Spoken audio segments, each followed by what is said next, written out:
any good acting has behavior with it. Nate, why? Why such bitterness? What have I done to you? Get out! You're no nephew of mine. As far as I'm concerned, you're as dead as that wretch Cermak. You have to embellish the words with a certain amount of gravity. Because we're talking about things that are really important here, that are kind of secret. There's a natural kind of darkness when you talk about noir. You know, it's great. I love it.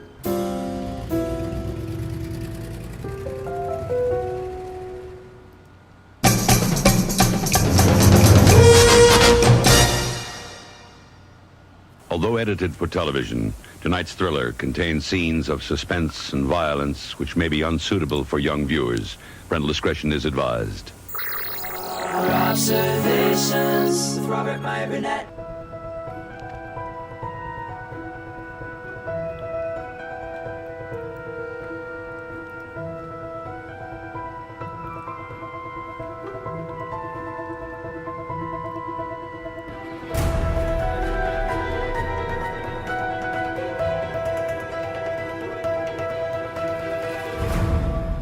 Well, greetings, Imagination Connoisseurs. Once again, it is I, your Duke of Dope Discourse, your master of fun and wonder, your viceroy of verisimilitude, your sommelier of sci-fi and cinema, your evangelist of the imagination, and the perhaps never to be defined existential Mr. Rogers.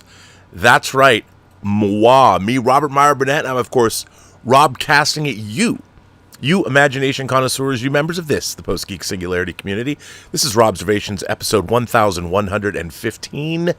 Great to see you. It's San Diego Comic-Con week. Always anticipation there. You know, it doesn't get old, even though the convention has changed. The first summer I went, I've told people this before, was 1988 when I moved to L.A. I was a newly minted 21-year-old. I could drink. Didn't really know anybody in L.A. I had my friend Kelly Goto here. I had Taylor White here. But I didn't really know many people. And I actually went to the San Diego Comic-Con by myself.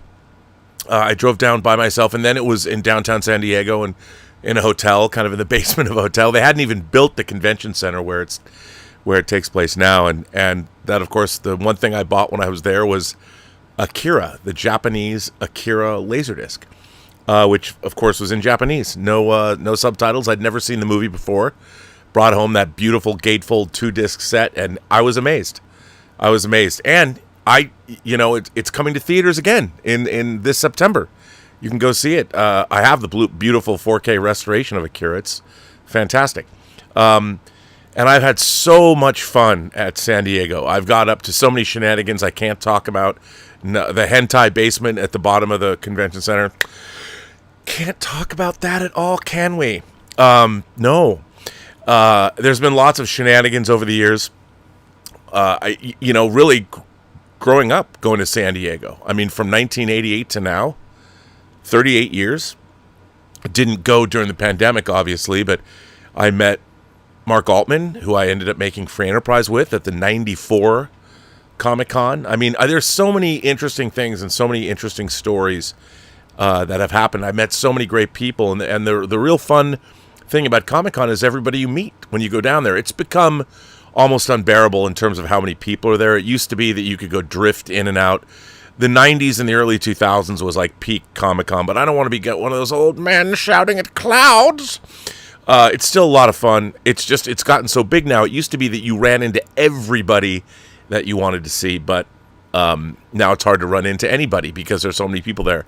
But it's still a lot of fun. You know, it's an excuse for middle-aged men or people stepping into the senior age, I guess, to have an excuse to drink. Not that I've ever needed one, but it's still the one great thing about Comic-Con. Well, there's many great things, but the thing that I love about it is it's like being in the Nexus in Star Trek Generations.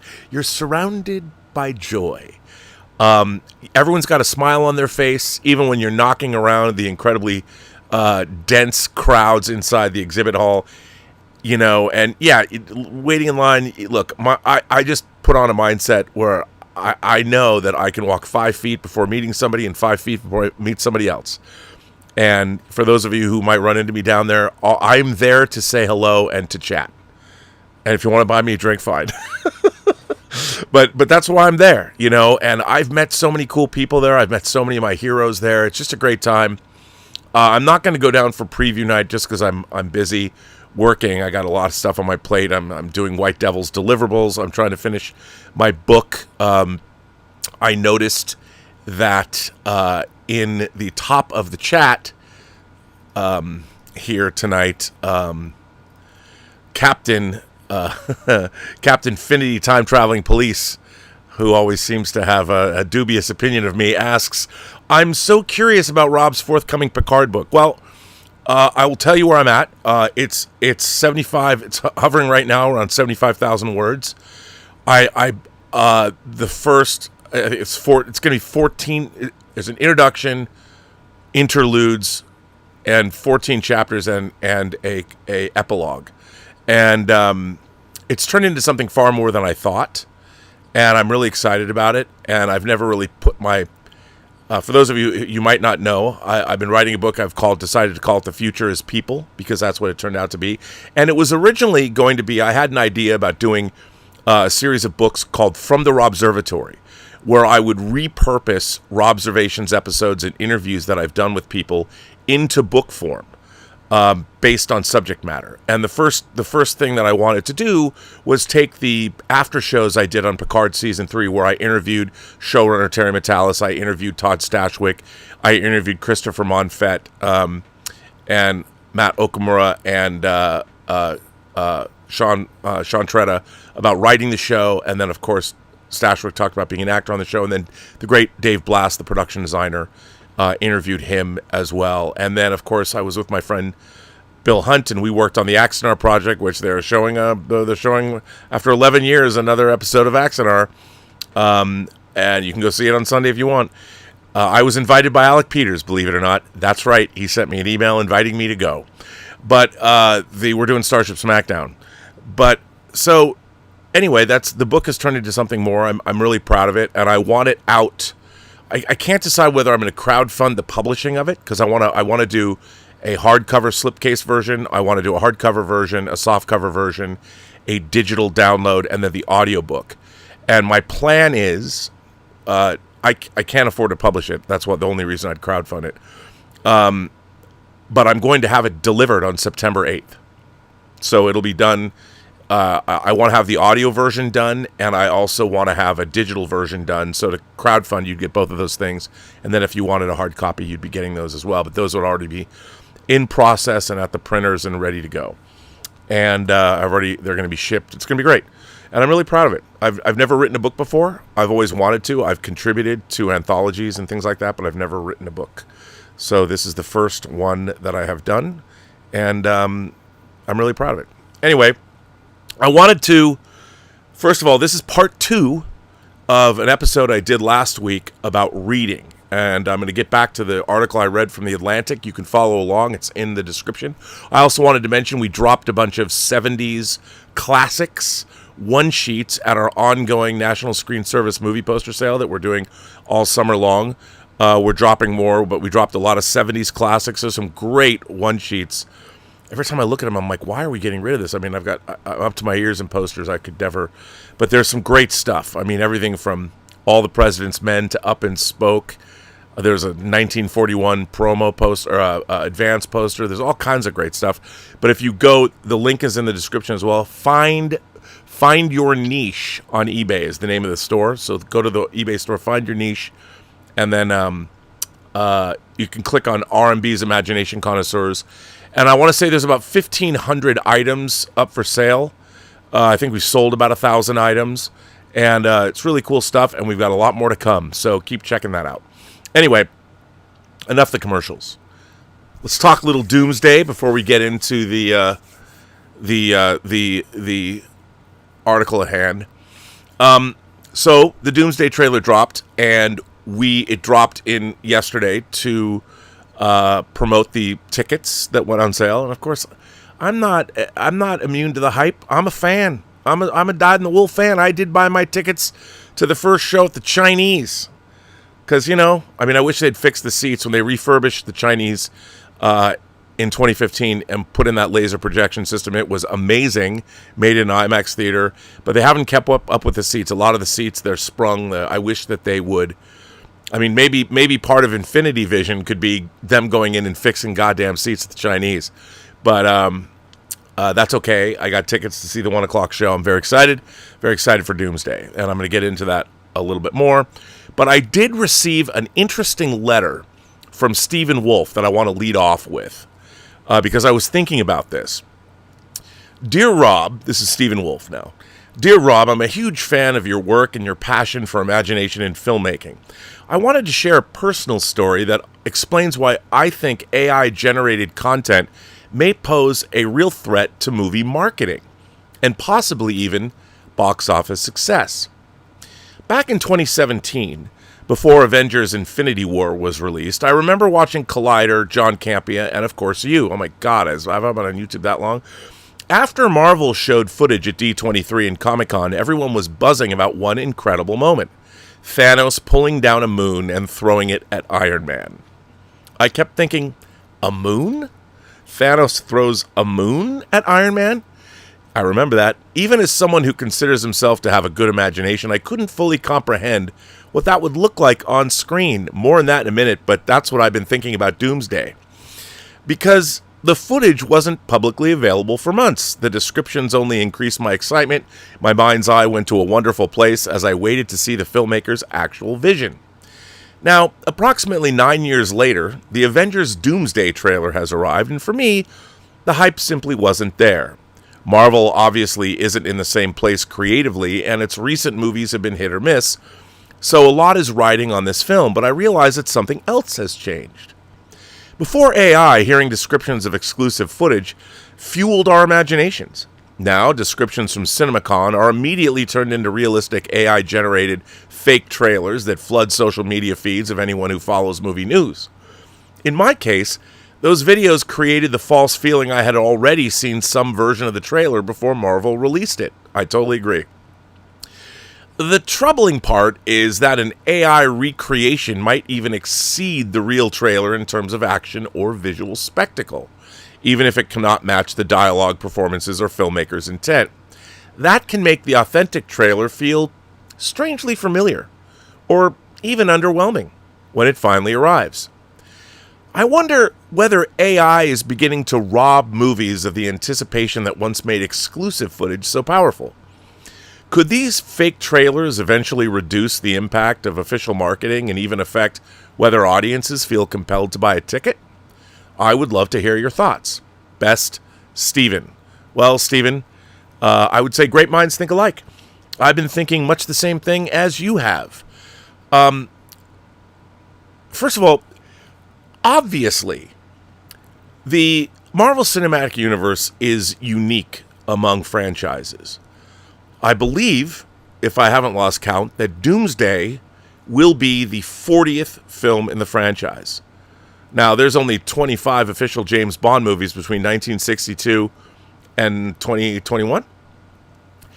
I'm a huge James Bond fan, but even I could admit the quality of the Bond films is very hit and miss, to say the least. But I like all James Bond movies. I mean, I'll even sit down and watch View to a Kill or Man with the Golden Gun or Diamonds Are Forever when it's on, or I'll even put it on just to enjoy it. I love the Bond world. Now, part of that reason is because I began watching Bond as a little boy, and so I was not as discerning as to what made Bond films good or bad. I just loved Bond. The first Bond movie I ever saw in a theater was Spy Who Loved Me, and that was a return to the widescreen Bond epics that began with Thunderball. When they switched over to Roger Moore, they went back to, I don't know if it's 185 or 166, but Live and Let Die and Man with the Golden Gun are not widescreen films. Whereas on Her Majesty's, from Thunderball through Diamonds Are Forever, they were. And then, of course, Spy Who Loved Me was a return to the widescreen epic. So, in my own mind, I'm very forgiving when it comes to franchises that I really love. And I would dare say that the first, obviously, 3 phases of Marvel through the end of, the denouement of what, Far From Home, which was the end of the Infinity Saga, really, for the most part, the level of quality that the MCU hit is extraordinarily high. I mean, and even the movies that didn't get as great a notice as like Age of Ultron has only grown higher in my own stature and other people's statures, and I think it's even going to grow further in stature when people finally get to see Terry Matalas and what his writing staff and what his actors have done with Vision Quest. I mean, I think we're in for something really, really special with that, knowing what Terry did with 12 Monkeys and what he did with Picard Season 3 in terms of writing and character development. I think the MCU was extraordinary. And after that, in a way, you can say it might have been a victim of its own success. And I think that it was a misstep to begin Phase 4 with a Black Widow movie, which I actually think is not bad at all. There's a lot of really great stuff in Black Widow. Yelena Belova, Florence Pugh's character, I love her. She's an incredible actress. She was incredible in Hawkeye, even though Hawkeye wasn't so great as a series. I'm a huge Florence Pugh fan, and I love the introduction of that character. I just thought the latter half of it just got a little, the Sturm und Drang of the helicarrier and falling from the sky for half an hour or whatever. It wasn't as fulfilling as some of the other movies were. But then, of course, the MCU was saddled by Bob Chapek to help build an entire streaming service. So suddenly they had to crank out. And this is, I think the MCU is a great example. If somebody goes back and does an analysis of, like I read a book a couple years ago about things that became very successful and how those ideas came to pass. And I think if you were going to look at mistakes that corporate thinking have brought you, the Disney Plus era is going to be a case in point, in the sense that you had an entire streaming service that was launched not just on the back of Disney catalog titles, but on two franchises in name only. They just assumed everybody, Bob Chapek, I know it was Bob Iger's grand design to have Disney Plus, but the idea that suddenly Marvel and Lucasfilm were saddled with creating genius, as if creating these things, it doesn't matter. You can just make something and slap a name on it. It's fine, right? And I know that there were other concerns, but suddenly Marvel had to crank out way more material than it was cranking out. And the TV shows show that. Although I think something like WandaVision or Werewolf by Night were terrific and really, really great stuff. But suddenly they were overburdened and they were saddled with they're victims of their own success. And unfortunately, we ended up getting movies that, like Quantumania, which I really loved the first two Ant-Man movies, but then suddenly Ant-Man was great because it was a stripped down character. The great thing about the MCU is you could work in all these different genres and make it all work together. And the first Ant-Man film was delightful, and Ant-Man and the Wasp also, I think, is a lot of fun. But then you get to Quantumania and the quantum realm. It's like, what the fuck are you doing here? What? Why are we in stupid land? I mean, you go back and you want to see a dichotomy. Watch the Russo brothers work on both Winter Soldier and Civil War, and then go and watch Quantumania.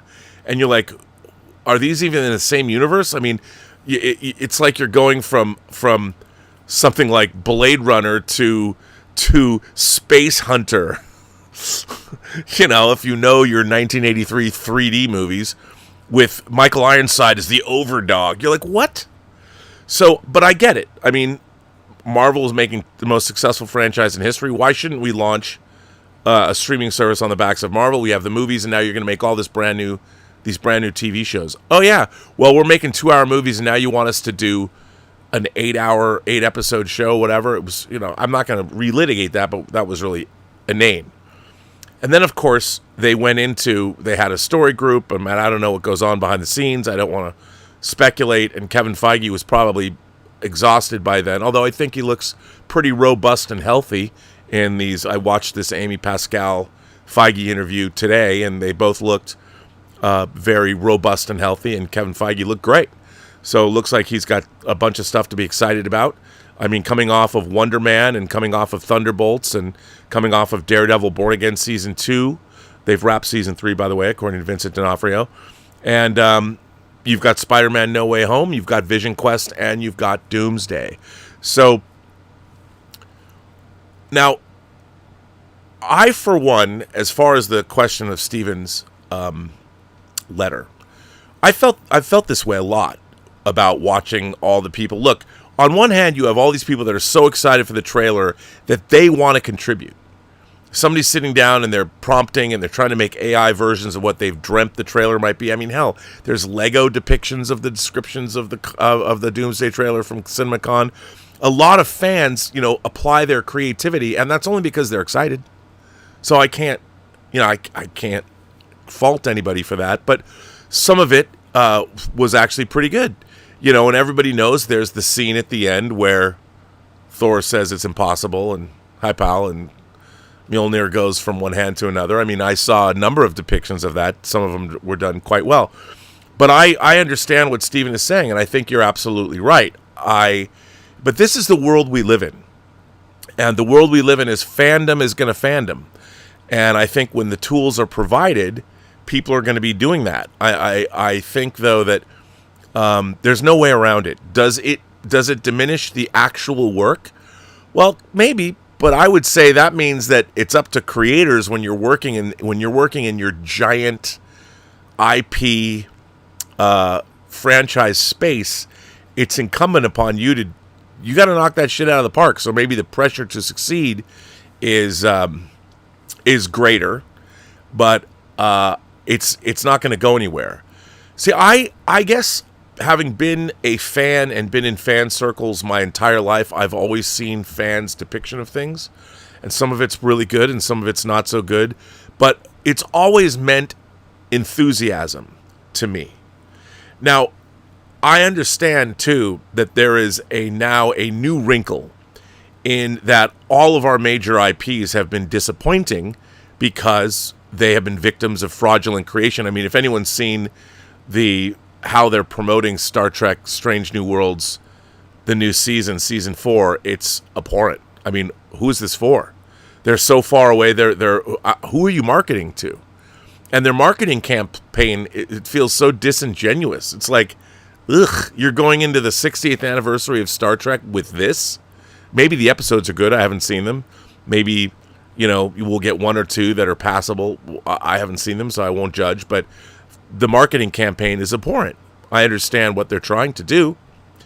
But I think it's always best. There's a reason why an IP became successful in the first place. And the James Bond franchise proves that an IP can be economically viable even though it began in 1962. By the time you got into the 2020s, it still made money. And, they changed things around. Certainly, it changed with the times, but you don't have to change really its core principles. So I don't think we're ever going to be able to move away from fans using all the tools that are available to them to create things. Does it diminish the experience? Well, I think what's happened is, look, the idea that a trailer is supposed to provide a fulfilling experience. Like we are now, which I find so interesting, that we are now judging trailers. Now, I've been a fan of trailers. I've collected trailers, physically had trailers on film or videotape or things like that. For instance, I had all the TV spots for Alien and Star Trek the Motion Picture that were made by the National Screen Service Corporation. They're on 1-inch tape, and I was able to contribute those to the Star Trek the Motion Picture Director's Edition back in 2001. And it was great that I had them. But the idea that a trailer, which is a commercial, is supposed to be fulfilling, and now we're judging trailers. I mean, there's teaser trailers, and then I see people are throwing the Infinity War, that great trailer. There was an idea, when everybody's... It's an incredible trailer. It's an incredible trailer. And obviously, you were dealing with the buildup of the entire MCU to that point. Well, I would say that Doomsday is a different animal entirely. I'm very excited for Doomsday.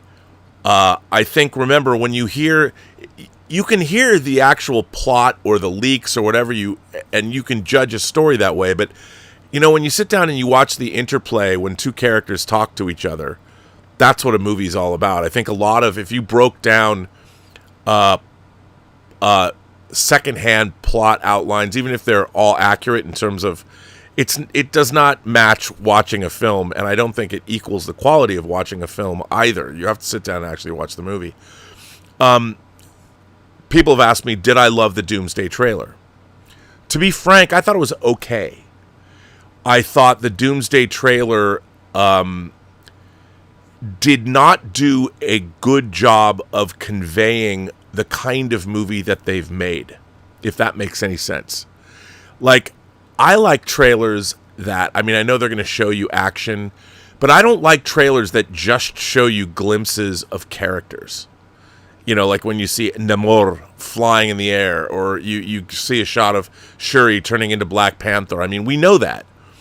I like trailers that give you a sense of character and time and place and what's going on. Like it would have been interesting. All they needed to show, you could have had a voiceover and listened to Doom's voiceover the whole time, and they could have done things, whatever. But I did think that trailer was the thing that I liked least about the Doomsday trailer, and I felt this way at CinemaCon, is it felt like every single shot in that trailer was on a green screen stage.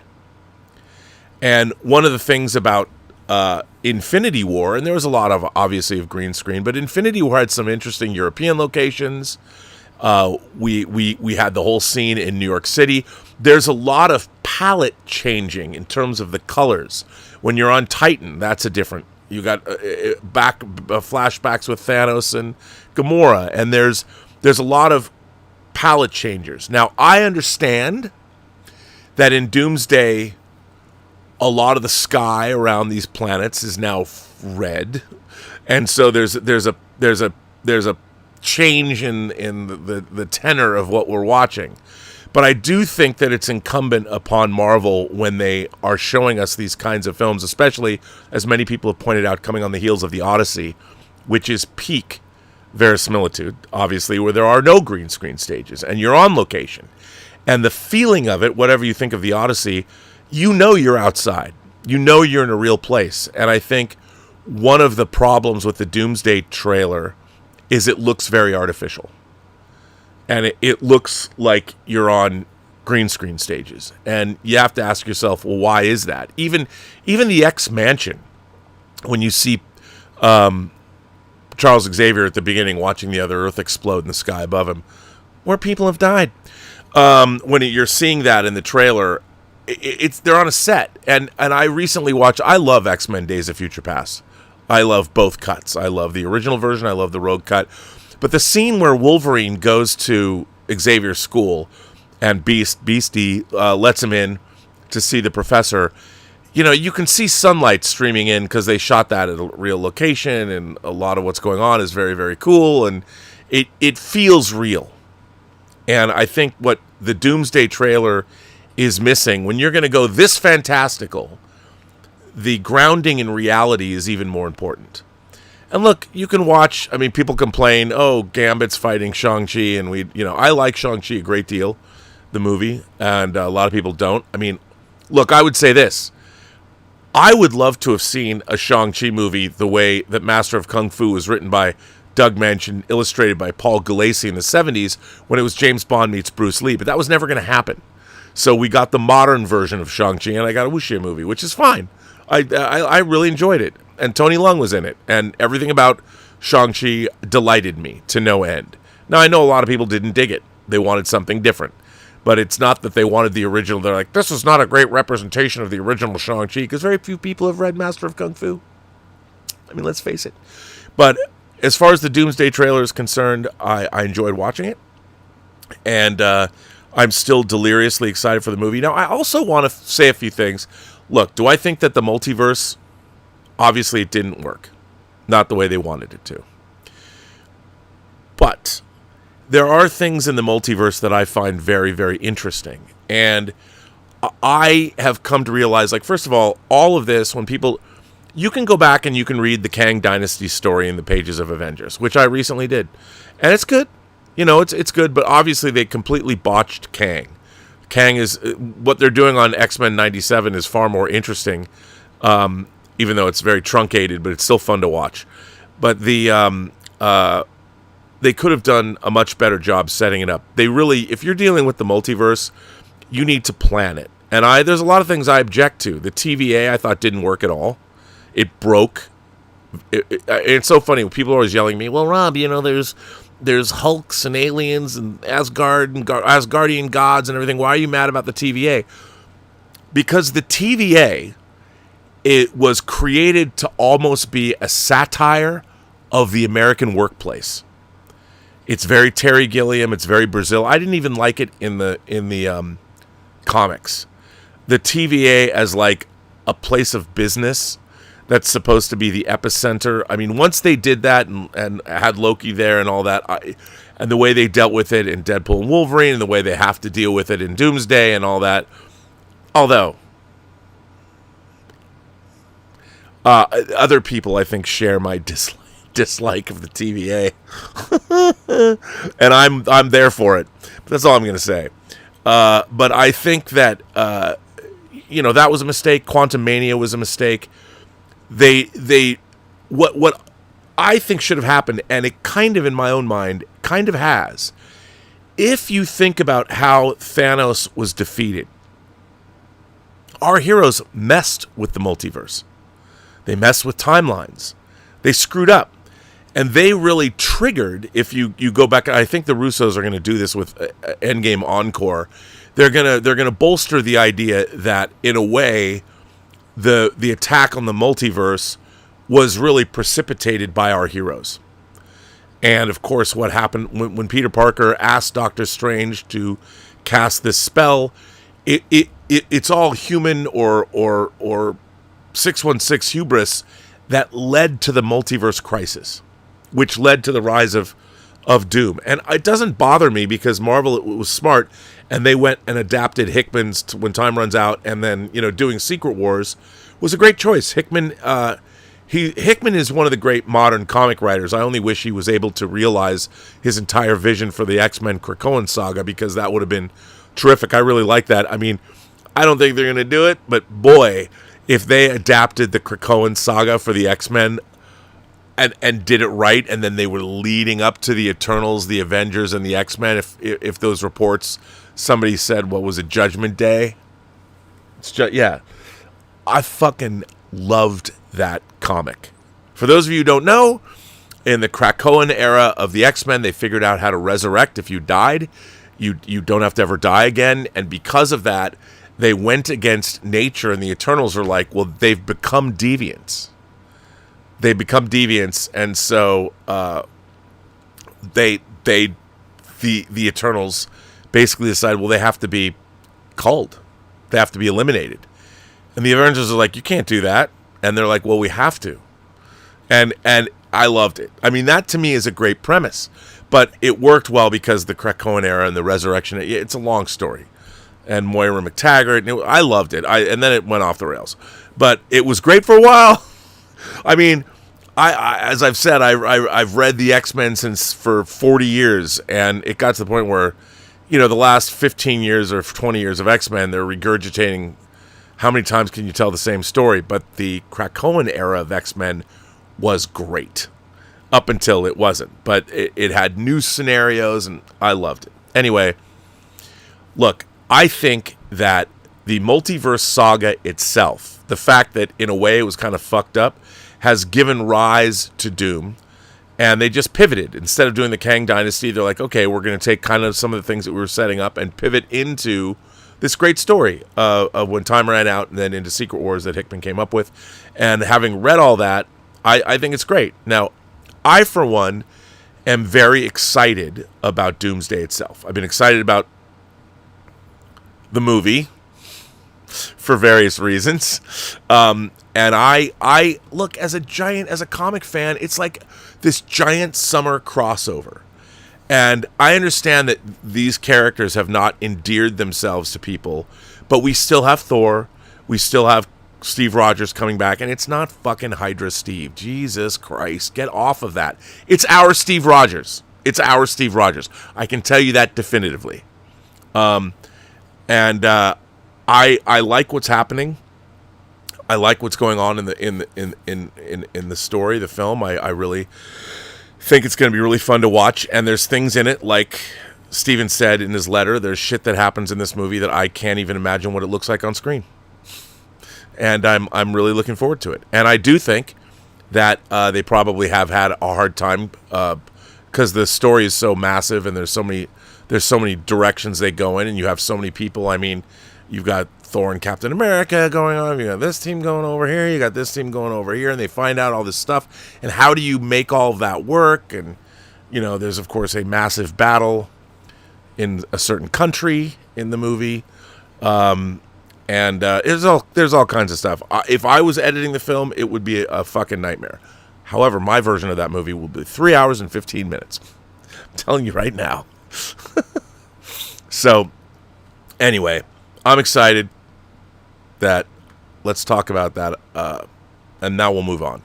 So, for those of you who were here with me last week, The Atlantic published an article, and it's in their brand new August 2026 issue. And I love The Atlantic. I love the articles in The Atlantic, and not because of its political leanings, but because it's food for thought for me. And Rose Horovitch wrote an article called "The End of Reading is Here." Optimists once believed that universal literacy was inevitable. Now it seems that the age of reading might be a short anomaly in human history. Now, I read the first part of this article before on the show, but I wanted to pick up. In the. I want to pick up. It's sort of where I'm deep into the article, where I want to pick it up from. So there's a little bit of overlap, but I want to start. I'm in the second quarter of this article. So join me, will you?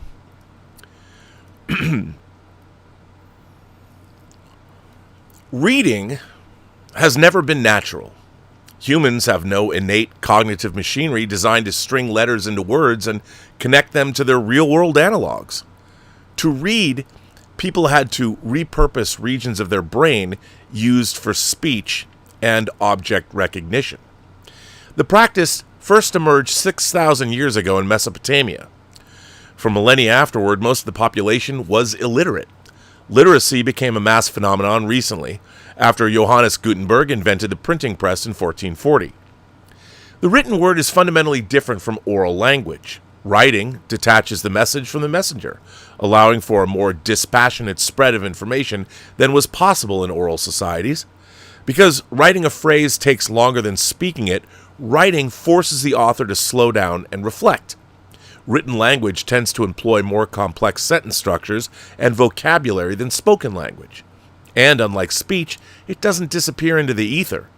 Readers can return to a text and plummet for new meaning and understanding. Because writing endures. Individuals can temporarily forget what they've written, but trust that it won't be lost forever. This frees up the mind to think of new ideas and make new discoveries. More than any other single invention, writing has transformed human consciousness. Walter J. Ong, a historian and Jesuit priest, wrote in his 1982 book, Orality and Literacy.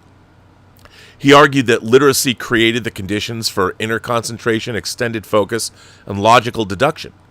It allowed for a new kind of rational, linear, and analytical thought. Ong cites case studies by neuropsychologist Alexander Luria, who traveled to remote villages in Uzbekistan and Kyrgyzia in the late 1930s, when peasants were starting to receive rudimentary reading and writing instruction. Luria met his subjects at tea houses and field camps and around evening fires. There he posed a number of questions designed to elucidate differences in how illiterate and literate peasants thought. Luria told the peasants, "In the far north, all bears are white. Novaya Zemlya is in the far north." He then asked them the color of bears in Novaya Zemlya. The literate peasants were able to complete the syllogism, but the illiterate ones refused to try, explaining that they'd never been to the north and thus couldn't answer. Achieving literacy seemed to have conveyed an ability to think logically and abstractly, not simply read words. Later scholars would attribute some of these new modes of thinking to other aspects of living in a literate society, not to reading alone. But Ong's larger argument stands. Print cultures value lengthy, organized arguments. Writing freezes speech, and in so doing gives birth to the grammarian, the logician, the rhetorician, the historian, the scientist, all those who must hold language before them so they can see what it means, where it errs, and where it is leading. Neil Postman wrote in 1985, "The advent of reading and writing was a precondition for philosophy, modern science, history as an academic enterprise, and art criticism." These changes were hugely destabilizing. As literacy spread through societies, it contributed to political upheaval and revolutions. In the American colonies, the leader of the patriot cause employed newspapers and pamphlets so to foment anti-British sentiment. The ancient Roman and Greek orators could only speak to the number of citizens capable of being assembled within the reach of their voice.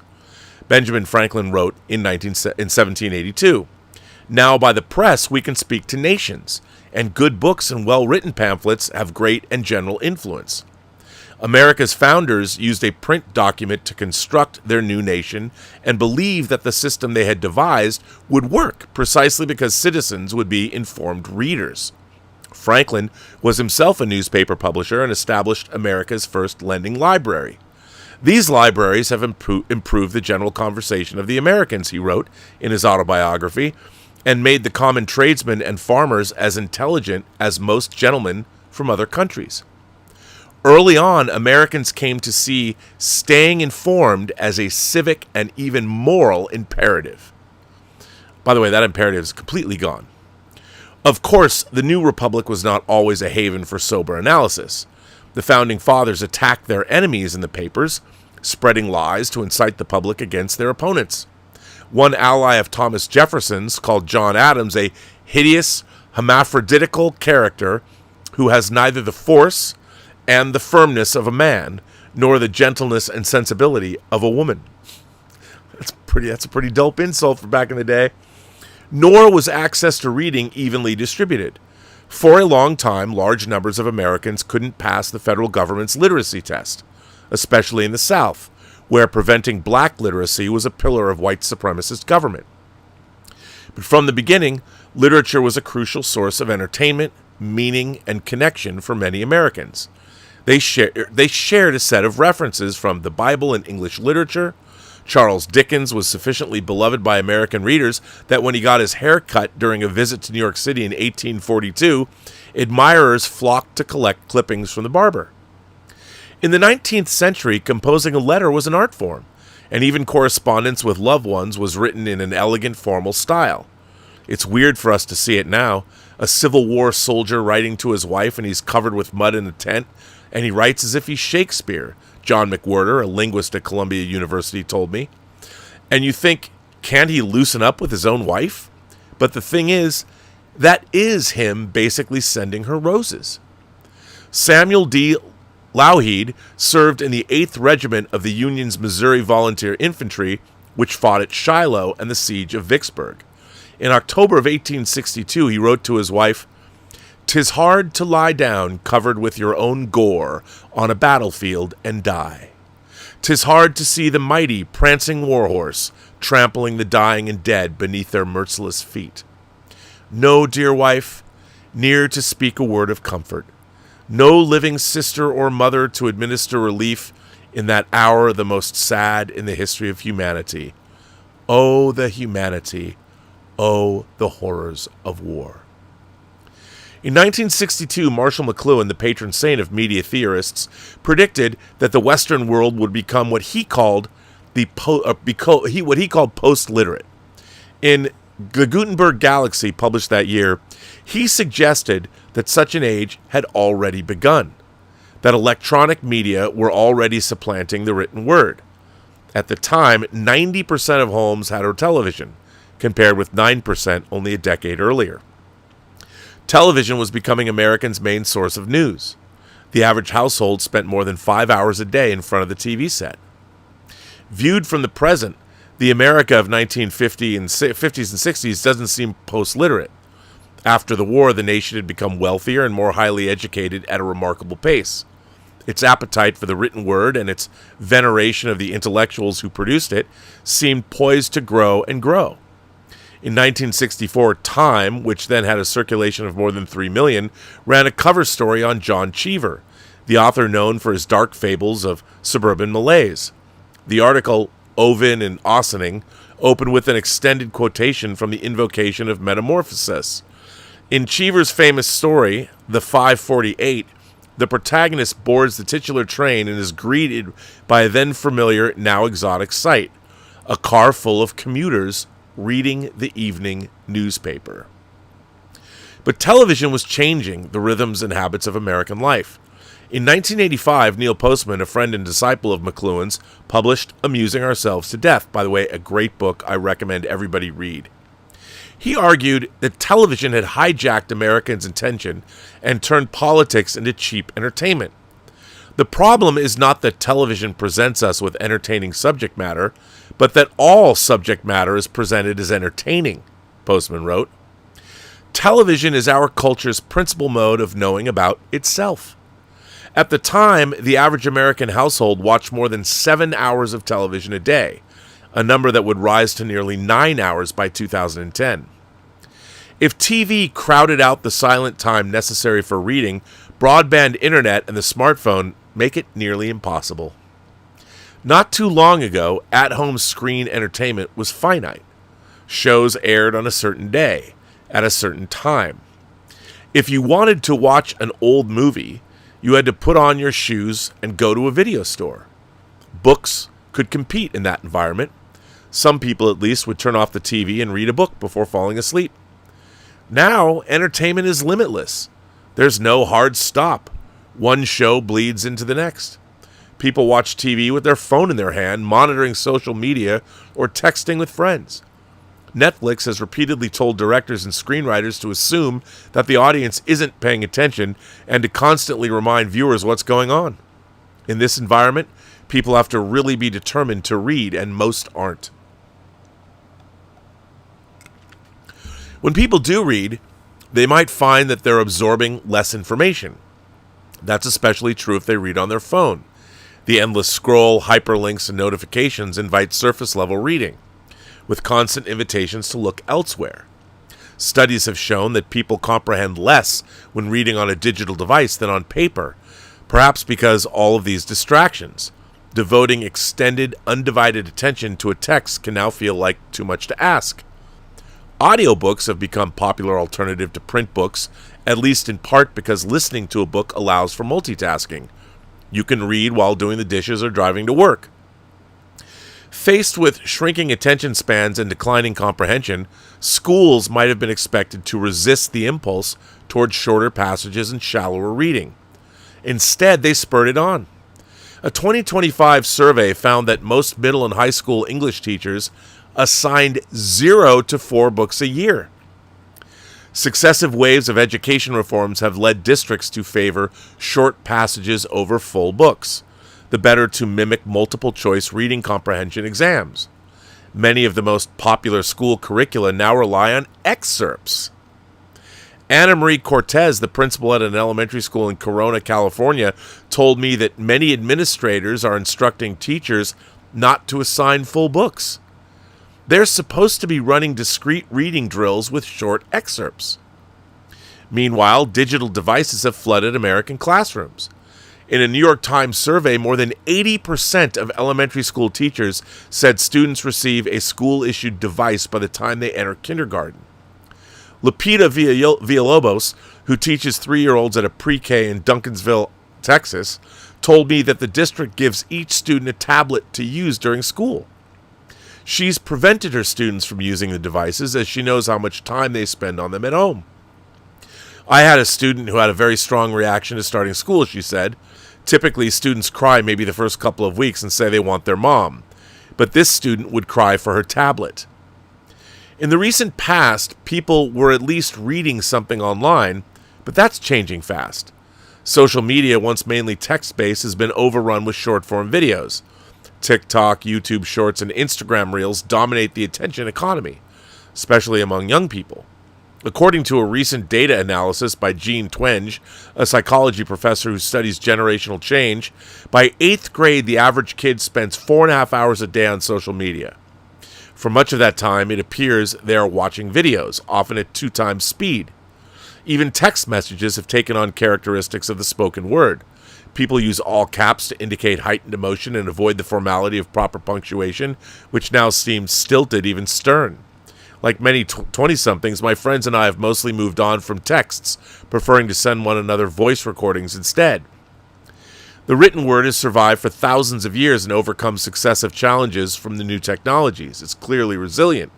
Reading rates might fluctuate, but optimists argue that the long arc of history points toward universal literacy. Martin Puchner, a comparative literature professor at Harvard, studies how literature has shaped history. He's spent decades tracing how communication technologies have changed and the panics those changes have triggered. For much of his career, he was skeptical of fears about the end of reading. If the long history of changes in writing technology has taught me anything, I think that one should always resist the kind of doomsday scenario, he told me. And yet, even Puchner now believes that the doomsday scenario has arrived. A return to text away from video seems awfully unlikely. Maybe Marshall McLuhan and Postman weren't wrong in predicting that our society would become post-literate. They were merely early. The world that these theorists foresaw half a century ago is now here. The literate era will prove to be a brief interlude between the oral and the digital ages. Reading shaped the modern mind. Its disappearance will reshape it. Actually, did I say reading shaped the modern mind? Its disappearance will reshape it. Cognitive scientists are starting to understand what these changes might look like. I asked a dozen of them what happens to our brains when we stop reading. Several were amused by my rudimentary question. Everything that happens to you changes the brain, Dan Willingham, a professor at the University of Virginia, told me. That's the author, me, not me reading to you now. Literally, reading a word changes your brain for a few hours at least. And, if you know how to measure it right, for much longer than that. He was trying to reassure me. If everything changes the brain, then almost no single action matters all that much. But what if you consistently replace one kind of action, reading a word, with another, watching an Instagram reel? One of the most robust findings in neuroscience is that people's brains master what they practice. If we fill our time with short-form videos instead of books, our reading skills atrophy. We have less background knowledge to aid comprehension. There's no danger of spontaneous mass illiteracy, but the complex cognitive skills that reading fosters start to degrade. The library of the mind falls into disrepair. Reading books is a workout for the attention span. The more you read, the easier it is to read, and the more you're rewarded with new understanding. Eventually, the process is more pleasurable than it is challenging, but as with physical exercise, the converse is true as well. The less you read, the more difficult it is to read, and the rockier the path to acquiring knowledge. Social media offers instant gratification. John Hutton, a pediatrics professor at UT Southwestern Medical Center, compares scrolling TikTok to a lab rat pushing a button and getting a dose of cocaine. Gosh, I wish I could do that. Eventually, all you want to do is push the button. In 2024, the average attention span on a screen was 2.5 minutes. Gloria Mark, a psychologist at UC Irvine, told me. By 2012, it had dropped to 75 seconds. 5 years ago, it fell to about 47 seconds. We become accustomed to having content change rapidly, Mark said. Watching videos is a more passive form of engagement than reading. Hutton recently collected brain images of children, all 3 to 5 years old, as they took in stories in different formats.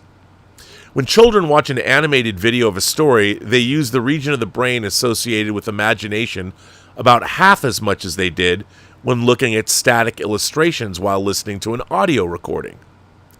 Children also use their cerebellum, a part of the brain associated with learning, less when watching a video. They don't really have to use their imagination as much because things are happening on the screen, Hutton told me. The brain's just doing less work to understand and learn from what they're seeing in the animated compared to the illustrated. The paradox is that although video contains more information than text, not just language but sounds and moving images, it does not simulate deeper thinking. To the contrary, video thrusts so much information at the viewer at once that it's difficult to focus on any one piece of it. The frames keep changing regardless of how much the viewer has noticed or comprehended. Few people pause and rewind to reflect on what they might have missed. Now, I just want to stop here for a minute and opine a bit. When I was younger, when I found books that I really was interested in, and I mentioned this in the introduction of the Star Trek book I'm writing. Well, it's not really a Star Trek book. It's a book about Star Trek. It was John Christopher's Tripods trilogy that my fourth grade teacher, Mrs. Walton, was reading to the class when I was 9 years old. And I loved to read before that. But those books I'd never encountered. And they were basically YA fiction about 3 volumes that later became 4, even though I've never read the 4th, about an alien invasion of Earth. They were kind of like my Harry Potter in the sense that they really influenced me as a youngster. But it was the reading of those books, and it was interminable waiting a day to figure out what would happen. I actually ran to the bookstore and read all 3 of them so I could sit back and just listen to Mrs. Walton, and then her student, her TA was named Miss Arn, who was kind of plump, but she was really sexy, and I remember having a crush on her when I was 9 and 10. Anyway, that's beside the point, but I still remember her name, Miss Arn, and like Count Zarth Arn from Star Crash, but I hadn't seen that yet, so didn't make the connection. This was 1976, 77 I'm talking about. But those books were, the story was so compelling to me I had to read them. And I did love to read.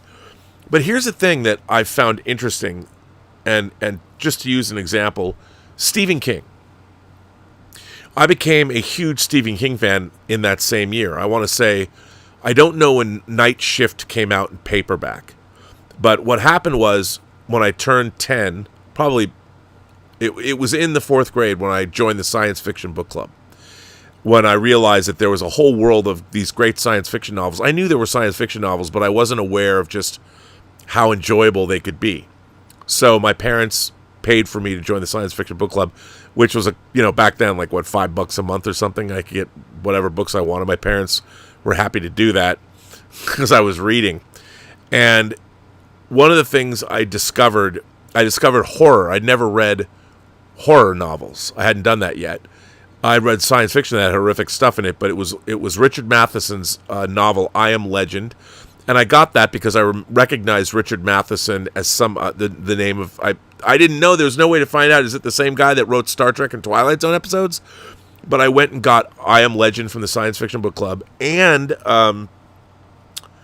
I got the Foundation trilogy, Asimov's Foundation trilogy. At the time, it was a trilogy, and books like that. And I started reading them, and then I discovered Stephen King's Night Shift, which was a book of short stories that he'd published.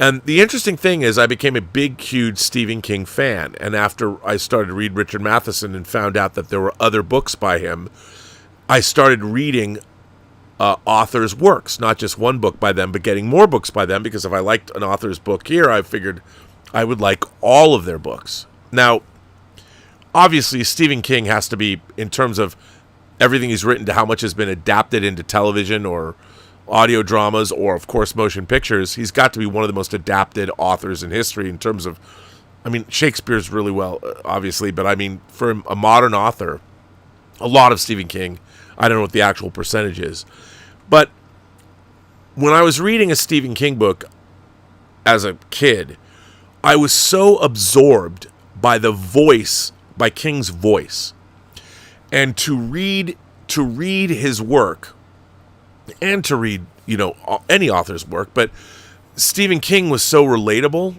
like the way he wrote was it was so easy to read. It was he wrote for the masses, and his stories and characters were so compelling, but his voice would fill my head. I had never even heard him speak yet, but his unique voice, the way he wrote, was something that I felt like I was having a dialogue with another human being. And there was something about his stories that spoke directly to me.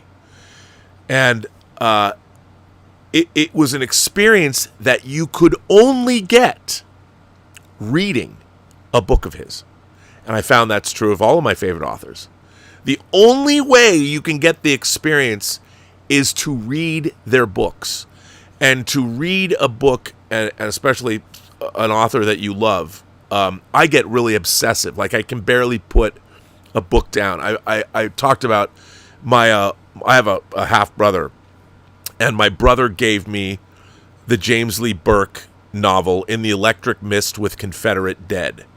It's a Dave Robichaux novel, and I'd never read a Dave Robichaux novel. And I was driving back from Seattle with this book, and I was so obsessed. I was so deep into this novel. They later made a movie just called In the Electric Mist with Tommy Lee Jones, but it's not nearly as good as the book. I was so by the time I got to California, I'd stopped in San Francisco and I was coming down the 101.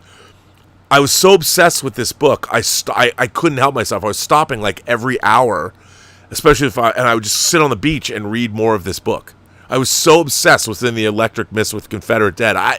The writing, James Lee Burke's writing, and then I found out that there's a whole bunch of Dave Robichaux novels, and I have them, on the shelf over here. And I became obsessed, and it was the voice, and it was the characters, and it's a very personal, intimate thing. I mean, because you're getting to know yourself as you read. And whether you're reading fiction or nonfiction, you're in communication. You are directly engaging yourself, your beliefs, your dislikes and your likes, what you find sexy, what you find compelling, what you find, all these things. As you read, you're learning as much about yourself as the author and him and the story that he's telling you.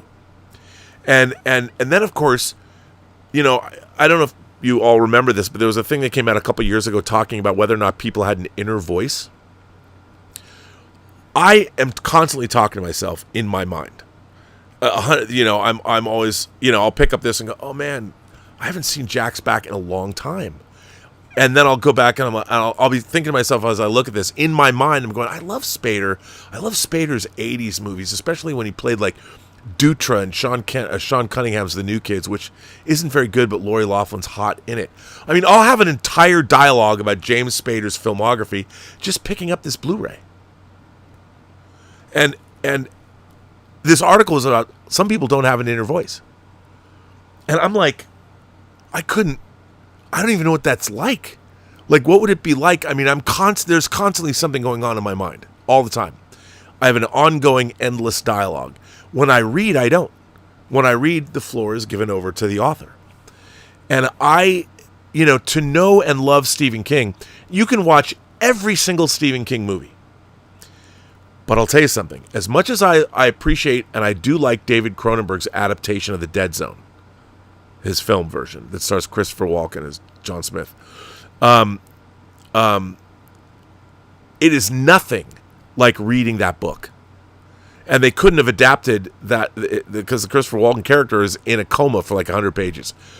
To read The Dead Zone is to understand the gestalt of it all. The movie's good, and the movie takes the central dilemma that's in the book, but it is nothing like reading the rich Stephen King story of this entire, and the way he muses his characters. It is an incredibly different experience. And to me, as an imagination connoisseur, the only place you could get that experience was to read. So as much as I love movies and television shows and record albums and all the things I love, popular entertainment, nothing comes close to reading. Reading is its own thing, just like watching a great movie is its own thing. You go sit in the theater and you watch a great film, and you're completely captivated in different ways. But what I did not understand at the time, when I was a 9 and 10-year-old and I started really delving into books and delving into authors and subject matters and things like that, I thought everybody did that. But the thing is, most people don't.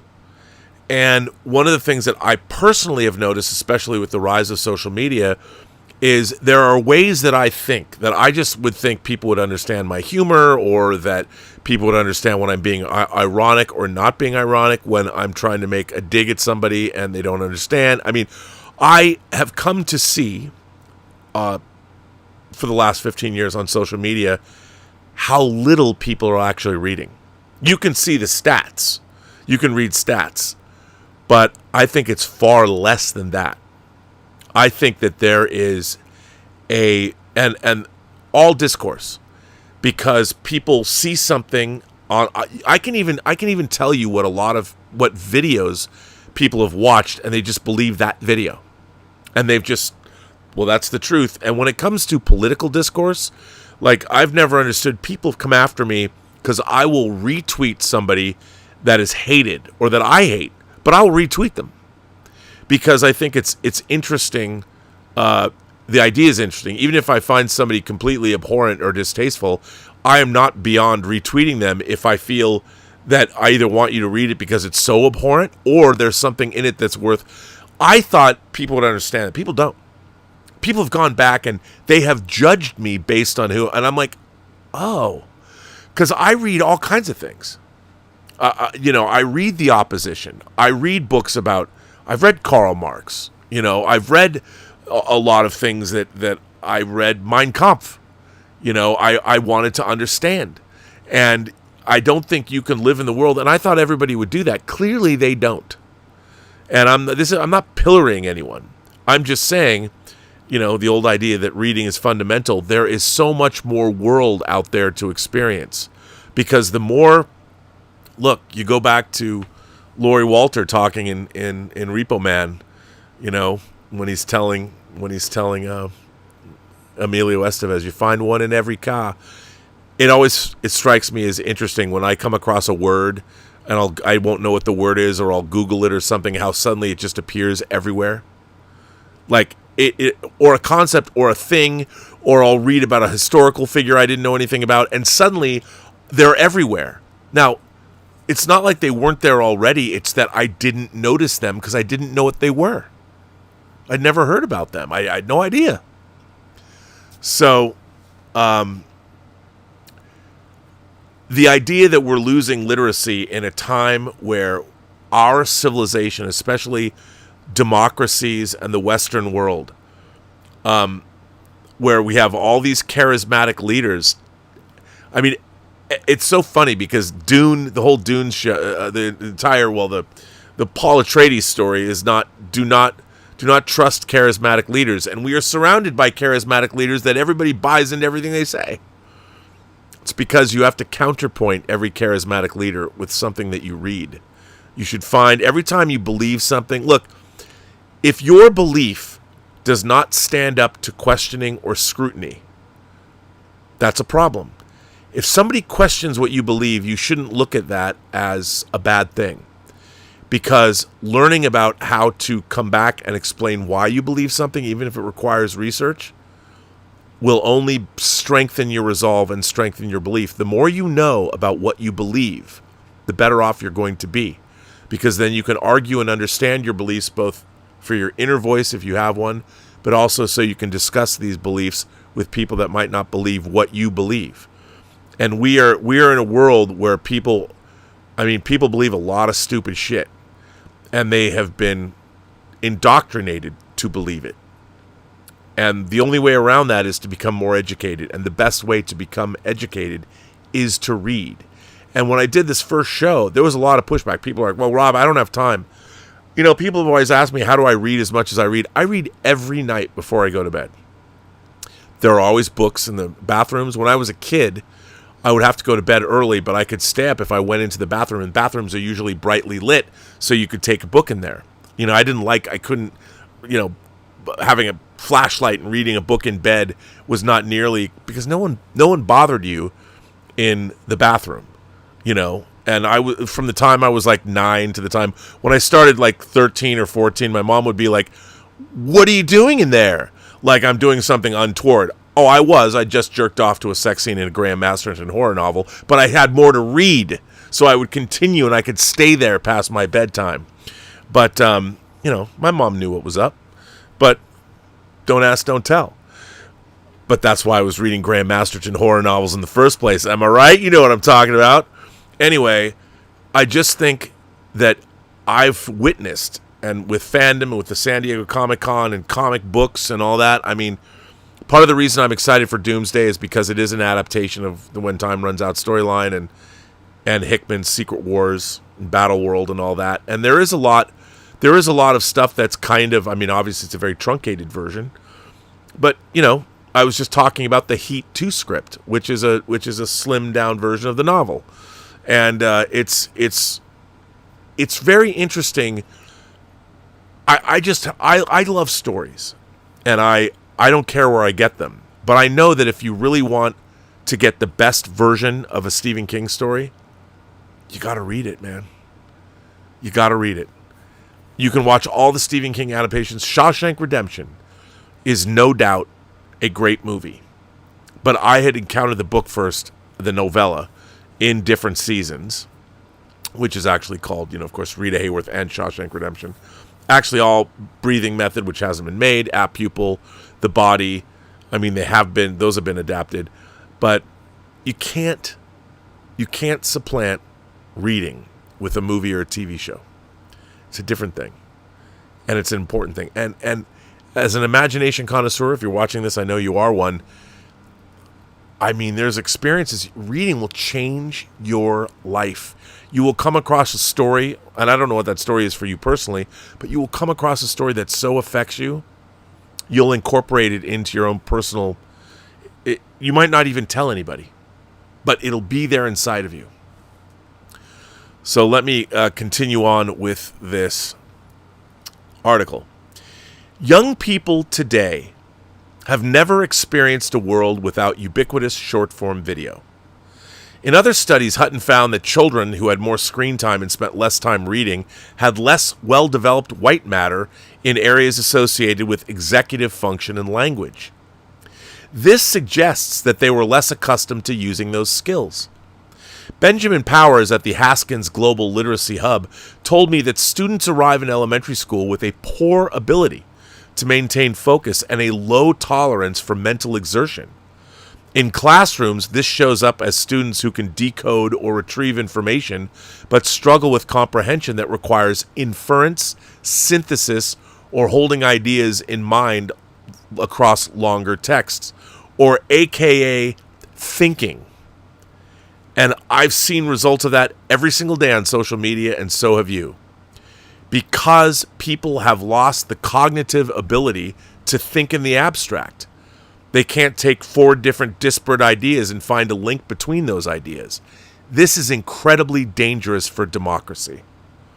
Because democracy is based on the idea of being able to put many different ideas together and synthesize them.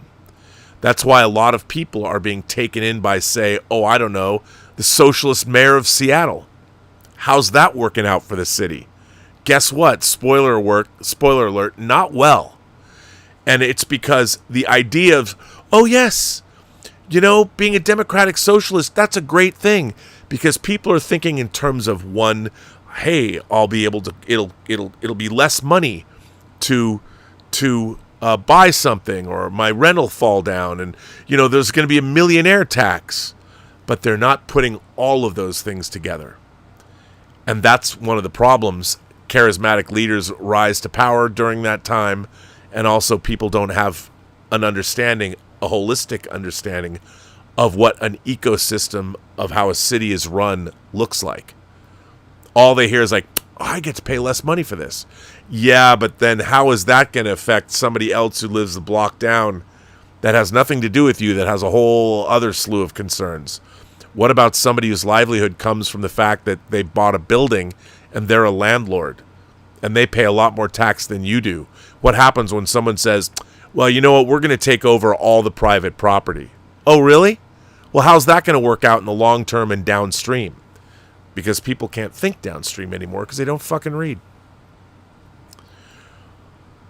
In a 2024 study of 3rd to 8th grade teachers, more than 80% said that their students' reading stamina had declined since 2019.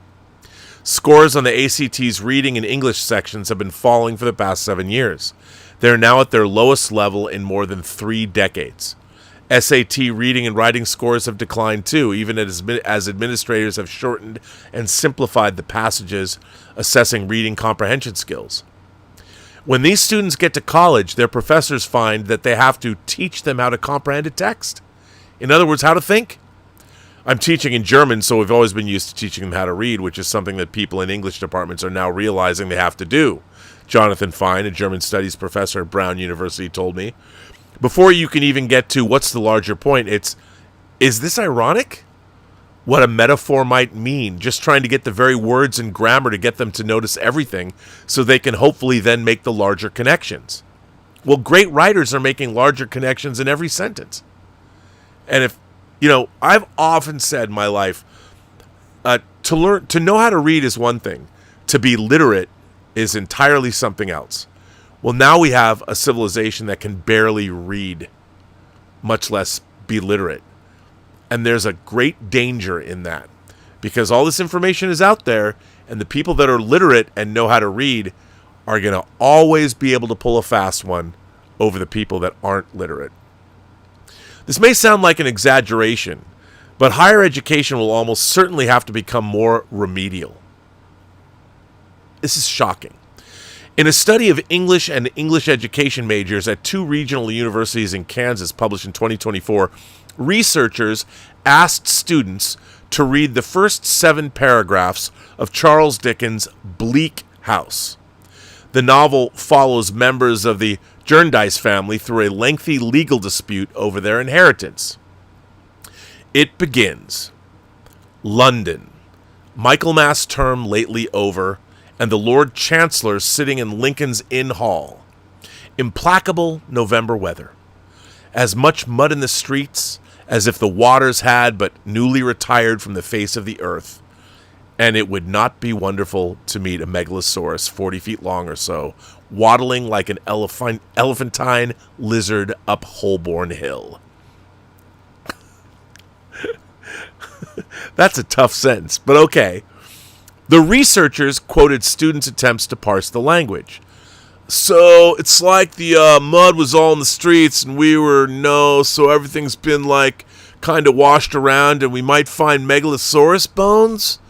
But he says they're waddling all up the hill, one student said. At least a quarter of the subjects interpreted the figures of speech literally, leading to the inference that dinosaurs walked the streets of 19th century London. Dickens continues by describing the Lord Chancellor as he is addressed by a large advocate with great whiskers, a little voice, and an interminable brief. Another student interpreted this passage as describing him in a room with an animal, I think. Great whiskers? A cat? By the way, Michaelmas term was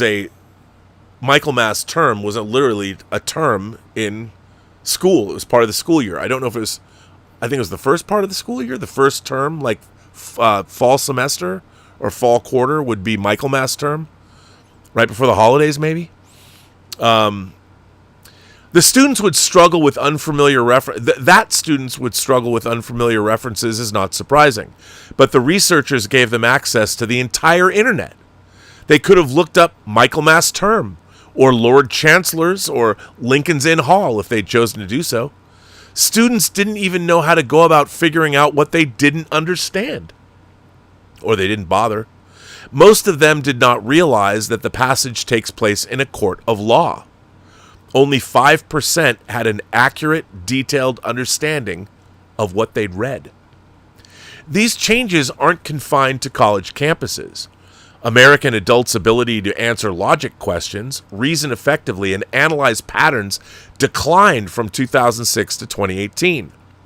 American adults also tend to have a smaller vocabulary than those with an equivalent level of education did half a century ago. Recent studies suggest that the Flynn effect, the steady rise in IQ between generations since the 1930s, has reversed over the past 2 decades. Average IQ scores are declining about 3 points a decade, kind of like the IQ scores at Wayland Yutani. scores. Elizabeth Dworak, celebrating the 40th anniversary with Little Aliens reference there, a research psychologist at Northwestern's medical school told me, the cognitive shifts aren't all negative. Dworak's research finds that American adults are improving in certain forms of spatial reasoning. Post-literate culture could convey advantages that we don't yet understand. In Plato's Phaedrus, Socrates famously argues that the advent of writing will create forgetfulness in the learner's souls because they will not use their memories, they will trust to the external written characters and not remember of themselves. He was right, but as writing eroded individuals' memories, the media theorist Andrew Meyer observed, it has improved society's collective memory. Could the generations growing up with their brains hooked to endless video feeds be developing some kind of novel, as yet undetectable cognitive brilliance? Perhaps.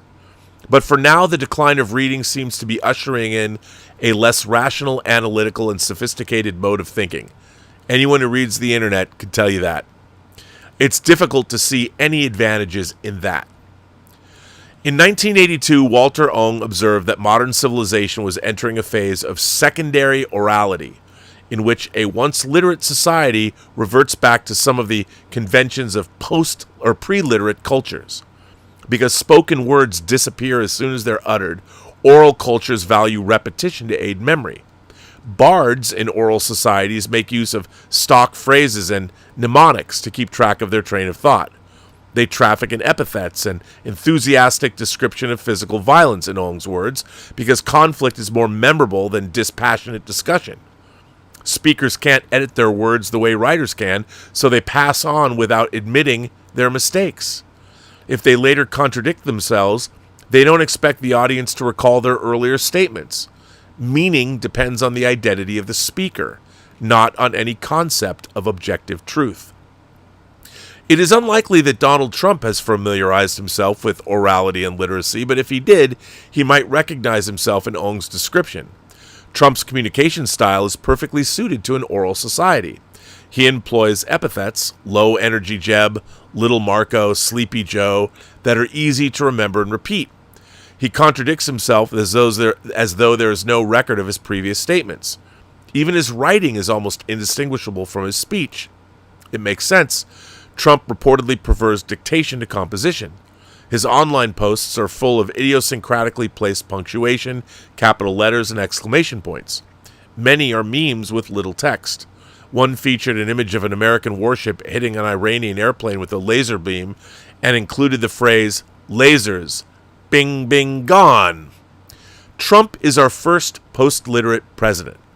It is difficult to imagine him being elected leader of a country where information is primarily spread through text. Ahead of the 2024 election, an NBC News poll of 1,000 voters found that Joe Biden had a 49% lead among respondents who read newspapers. Trump has pioneered a style of communication that exploits our distracted, disputationist age. So many people, particularly in the academic and journalistic circles, think of him as a political revolutionary. Roderick Hart, a communication professor emeritus at the University of Texas at Austin, told me, and I see him much more as a rhetorical revolutionary. In the 1985 book No Sense of Place, the media theorist Joshua Meyerowitz observed that television and other electronic media inundated Americans with new kinds of information about their prospective leaders. Print media gave the public access only to politicians' published remarks. Video let Americans see their presidents sweat, sneeze, and stammer. Voters began to focus on dating criteria instead of resume criteria, he told me. More than in the past, authorities today must often look and sound good rather than write and reason well. Meyerowitz wrote in No Sense of Place. He predicted that the decline of print and the rise of electronic media would ultimately push people toward populist leaders. They would shun authority and institutions in favor of the candidate who made good television. He published his book soon after Ronald Reagan, a former actor, had won re-election. I reread the book and I kept going, holy shit, this is even more true than when I wrote it, Meyerowitz said. Social media platforms give Americans unprecedented opportunities to watch their representatives' every move. Their algorithms reward simplistic, inflammatory, emotionally resonant content over complexity, nuance, and rigor. Ideas that comport with folk theories of politics, all leaders are equally corrupt, immigrants steal jobs, policy problems have easy, common sense solutions, prevail over the findings of subject matter experts. Politicians on the right and left have figured out how to exploit these new platforms.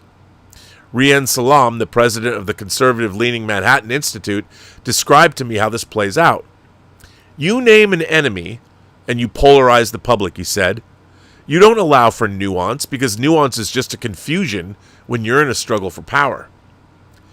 Politicians who promote the distrust of institutions and elites do better under such circumstances. You create this fantasy that actually it's all really, really simple, and one charismatic person can achieve those wins that are visually compelling and emotionally compelling, Salam said. This is precisely the kind of demagogic figure the founders hoped a well-read populace would see through. When you think about our constitutional order, how it was meant to work, it absolutely cuts against that, Salam said. Marshall McLuhan once said, "The liberal world by definition is literate. The inverse appears to be true as well. If Trump is the first post-literate president, he won't be the last."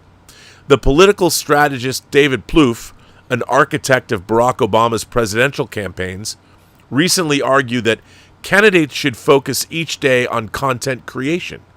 He advised shrinking every idea into something short enough for screen-addled voters to concentrate on.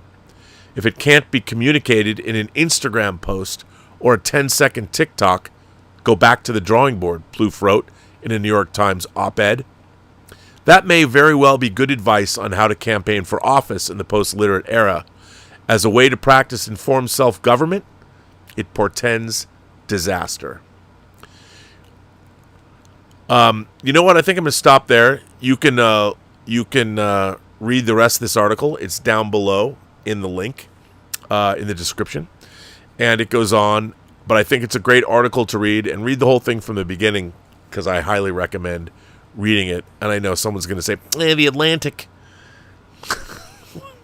Hey, ideas are ideas. Some of them are good, some of them are bad. Let me start with some super chats, and I've got a lot of letters to read, if you guys will stay with me.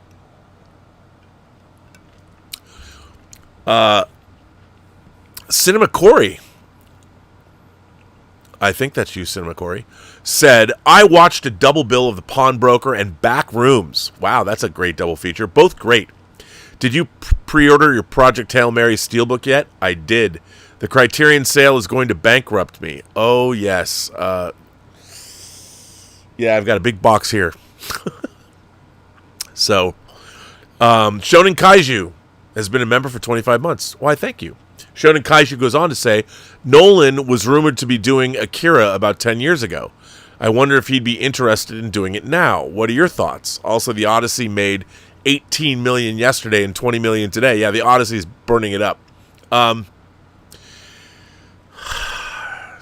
You know, the thing about Nolan is he tends to be a little aloof and distancing. I would much rather, I would much rather see a different, I don't think Akira and Nolan would fit together very well. I think we need somebody that has more dynamism in their direction. And I think to make, I don't know. I don't see it happening. I don't see it happening. I mean, I watch the hell out of it. But I don't even think they really need to make a live-action Akira. I mean, the thing about Akira is it's so Japanese in its conception. And I love it for that reason. I have the box set of the manga, and I have the movie, and I've got the action figures, and I love Akira. So, and by the way, talk about reading. The movie's good, but the manga, I mean, that's the stuff.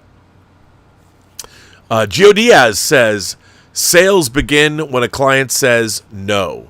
Marvel earned my money in 1985, and fans are going to go see this film regardless. I believe a trailer needs to entice people who otherwise would not buy a ticket. I'll tell you, I think that normies are really excited. I mean, online, everyone's either bitching and moaning or complaining, as you would imagine they would, or there's a lot of people that are really excited. And what's not to be excited about? I watched some video of a kid who's a big Dr. Doom fan. The kid was probably 9, and his mom showed him the Doomsday trailer, and he freaked the fuck out. So we'll see. It's a big swing, and sure is a gimmicky. Yeah, but I mean, it's so weird to talk about Marvel Comics adaptations. Like what? I mean, I have that Acts of Vengeance omnibus. Like, wasn't that a crossover? Not even particularly great, but it's like Doomsday is like a big summer crossover. I understand. I too think Infinity War and Endgame collectively are it's 5 hours of some of the greatest fantasy cinema ever. I will love it for always. And is Doomsday going to be fun? I don't expect Doomsday to change my life. You know what I would equate Doomsday to? I said this to somebody yesterday. Doomsday is Rocky 3. Doomsday is Rocky 3.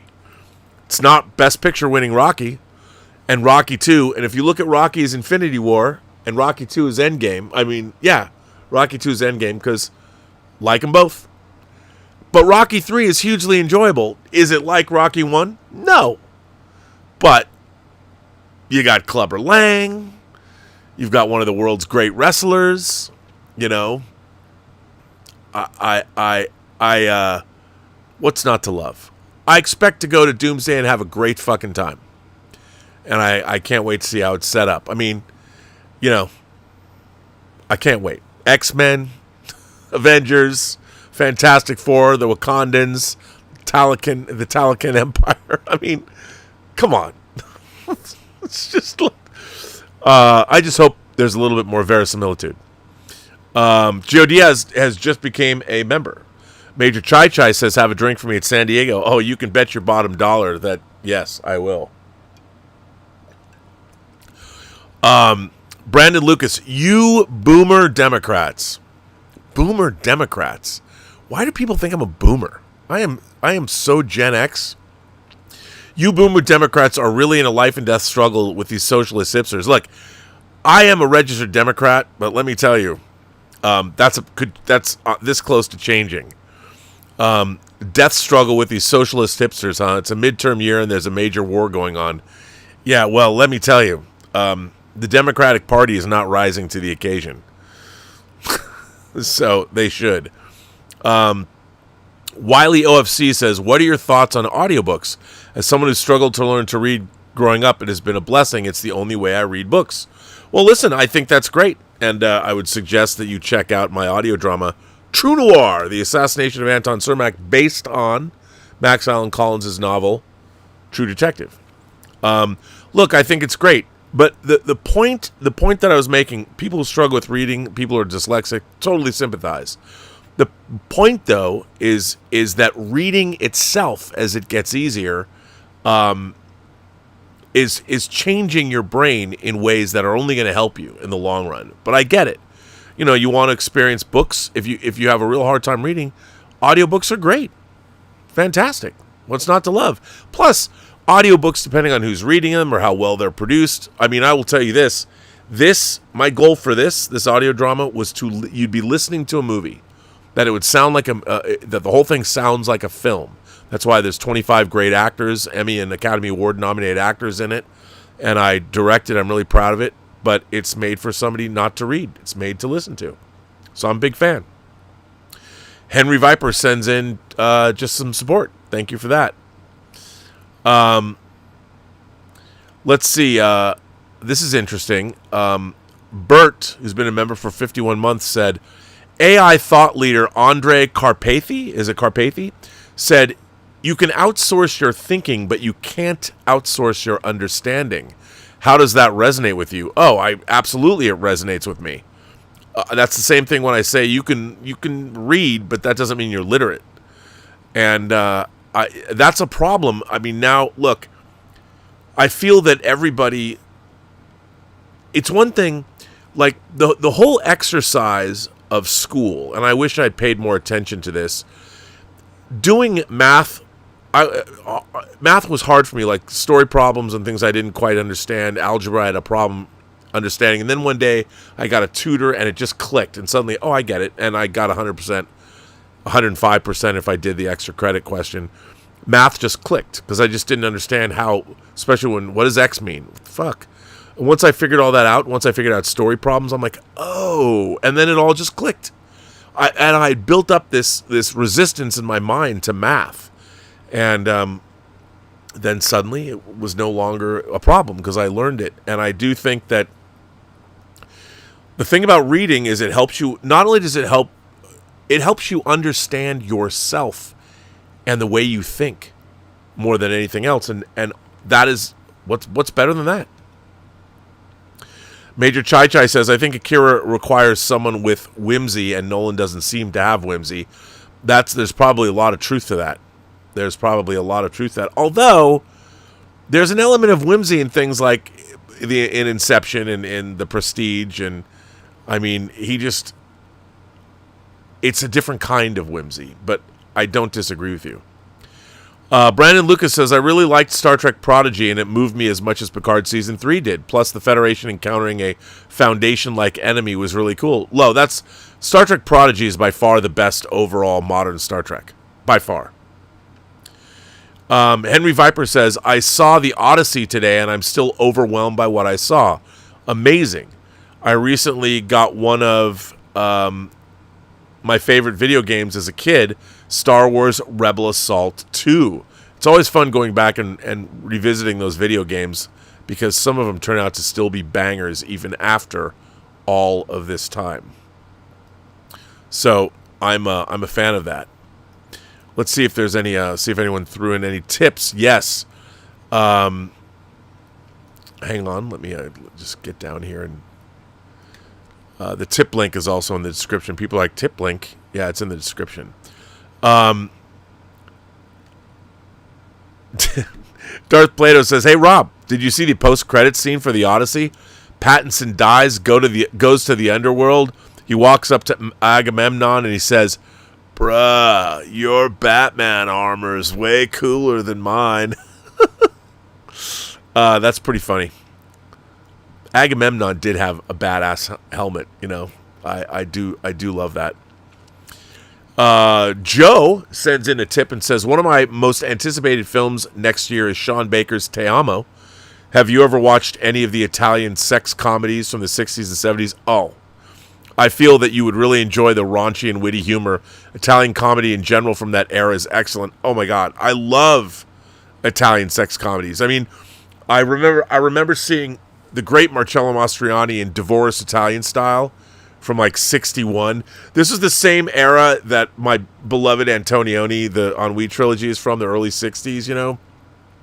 And I couldn't believe, I love Italian. Well, European comedies, especially like French and Italian comedies, they don't shy away from, Americans are so puritanical about sex, but because Europeans have been human beings so much longer than Americans, they understand that people like to fuck. So they have a much better time with all of that than we do. And I agree. I'm a huge fan of those kinds of movies. Brendan Lucas says, also rewatching DS9. What's nuts about Sisko? In another life, he's just some engineer who likes designing ships. But his INFJ-ness made him realize he'd become a quasi-tyrant. Made him inept. What does that mean? What am I missing there? I know it's probably something I should probably know right off the top of my head, but let me just look. INFJ, meaning, introversion, intuition, feeling, and judging. I didn't know that, but his intuition, is that what you mean? Introversion, intuition, feeling, and judgingness made him realize he had to become a quasi-tyrant. Well, you know, I don't know if you'd call him a tyrant. He's after all, he's the prophet. I guess there's a little Paul Atreides in him, but that's interesting. That gives me something new to chew on. I was just playing with my Exo 6 Cisco, one of my 2 Cisco action figures, and putting him in his defiant chair. John from New York says, I barely read until a high school teacher allowed me to read James Bond for a book report. We need more people who foster love of reading by allowing us to read that which interests us and not just for test purposes. All the best. John, I really appreciate that. I agree. Well, people need to find out. They need to discover how great things that they might be interested in reading actually are. I mean, to me, it's just another way to consume stories, and I love stories, so it's always great to experience that. And now, ladies and gentlemen, boys and girls, you can still send in super chats or tips if you want, and I'll look after each letter, but I'm going to jump in to letters. I've got a lot of letters, and I don't know how many I will read, but let's get into it. Little palate cleanser, little old-fashioned. These are so fucking good. Of course, people are like, Rob, you'll become an alcoholic. I'm like, become an alcoholic? Come on. Now, this one comes to us from Kyle Swinderman. What a cool name. My name is Kyle Swinderman. Well, Swinderman's a great last name. Hey, Rob, longtime fan here, lifelong Trekkie, and hopefully a card-carrying member of the Imagination Connoisseur Club. Well, the Post-Geek Singularity is the club. Imagination Connoisseurs are the people who are members. I've loved your takes and your content in general for a long time, but I wanted to write in specifically because of what you said on Film Threat about The Odyssey. That was an interesting conversation. The whole conversation around that film has felt strange to me for a while, so it was genuinely refreshing to hear someone push back on it in real time. I think we've gotten far too fixated on the race and gender of casting choices instead of just asking whether the story being told is good and how it is being told. Cinematography, writing, direction, and so on. I know that it's a more complicated conversation than a one-liner can capture, and I'm not saying that to wave away real issues in the industry, fraudulent storytelling, things getting shoved down our throats for the sake of it. That's all fair game. But in this specific case, arguing this hard about casting in a movie almost nobody has actually seen yet that is based on fantasy feels exhausting and premature. Amen. For what it's worth, I agree with you. I also wanted to say how I respected how you kept your cool with the Angry Badger pushing back on you as much as he did. I'm sure you're close with a lot of the people in that space, which makes it even harder to hold a line you believe in without turning personal. That took some composure. Anyway, I love everything you do, and I'm genuinely hopeful that Star Trek will find its way out from under Kurtzman's stewardship at some point. Your recent tweet has me very hopeful. I will die on the hill of Enterprise deserving its full 7-season run. I also love your behind-the-scenes work on Star Trek The Next Generation and Enterprise, and I'm still hopeful for a long list of Trek novels from you to read. I haven't even scratched the surface yet on Trek books. Hopefully, one day we can nerd out on Trek properly, though next to you I'm still a young whippersnapper. 30 years old and 30 years into being a Trekkie. I've even got my wife hooked on it at this point. That's all you need to do. We've watched everything, including Picard Season 3, skipping the rest of the Kurtzman stuff, of course. I just wanted you to know you're not alone in this particular take and that you're not a crazy lefty for feeling this way. I'd call myself pretty moderate, and I'm sure plenty of people like me feel the same way. Keep doing what you're doing. Best, Kyle Swinderman. Well, Kyle, thank you very much. I appreciate you saying that. And for those of you who don't know, yes, I was on Versus, the Film Threat show on Mondays that I go on to occasionally, and I really like that show, and I like everybody on it very much. And yes, the Angry Badger and I really got into it. And look, I get it. There's a lot of, but just know that I have the utmost respect for Badger. He is a huge fan, and he's also quite well informed on a lot of things. He really knows his lore, and he's a very smart guy. But I think that a lot of online punditry has felt that they've had to take a certain position. I don't take that. My position is I go into everything hoping it's great. The Russo brothers, for instance, their post-Marvel work has not been great. You know, The Electric State, The Gray Man, I mean, a lot of that stuff, I'm like, guys, come on. but they're getting paid, so I get it. I'm not gonna, I don't begrudge anybody who's doing getting paid to do work. But as far as their work at Marvel, they have missed 0 times. And I think that Avengers Doomsday will eventually be something pretty special. It's going to be fun. After all, come on, it's not fucking War and Peace. It's not Come and See. It's fucking Doomsday. So that's what I want. And when people sit there, oh, Rob, there's no setup. Well, the whole multiverse saga was kind of a setup with incursions and human beings using the multiverse to do things that they shouldn't be doing. All of that, Loki becoming the god of stories. I mean, the universe is fucked up. Why? Because of the 616 Earth. That's why. And if it affected, unknowingly, we affected somebody else, like, say, Victor Von Doom over there in Latveria on the Fantastic Four Earth, and he's a little pissed off. Great. You know, the old classic stories of you're gonna have to pay for what you've done. I'm in. I can't wait. And I really enjoyed what I know of the story. All 180 plus pages of it. I am very excited. I mean, there's shit in that. I will say this. There's stuff in Doomsday that I'm like, what is that going to... I couldn't even envision it, like, early on in this article. What does this look like? I literally want to see what it looks like. I'll even tell you something, and you can call me on it later, and people can ask me at the end of the year, what was that scene you wanted to look forward to? There's something that the Sentry does in Doomsday. Hey, assuming they didn't change it, but if it's still in there, there was something that happens with the Sentry. I'm like, I couldn't even envision it. I see it. I mean, I see it on the page, but I'm trying to imagine this like, what does this look like? Like, how do you do that? I mean, I could envision it, but I'm like, not really. I couldn't get my head around I can't wait. I don't care what anyone says. I can't wait. Can't wait. I'm excited. You know, just like I get excited for every James Bond movie, I still get excited for every Marvel movie. Spider-Man, you know, did Amy Pascal say on this interview that she did with Kevin Feige that Spider-Man Brand New Day was the first time after the movie they got up and applauded in the theater? Is that hyperbolic? Sure. Is it true? Probably not, but I believe maybe it was because they love it so much. Why wouldn't they love their latest movie coming out? But it looks great. I mean, I'm not going to get mad at people for spending hundreds of millions of dollars on comic book adaptations.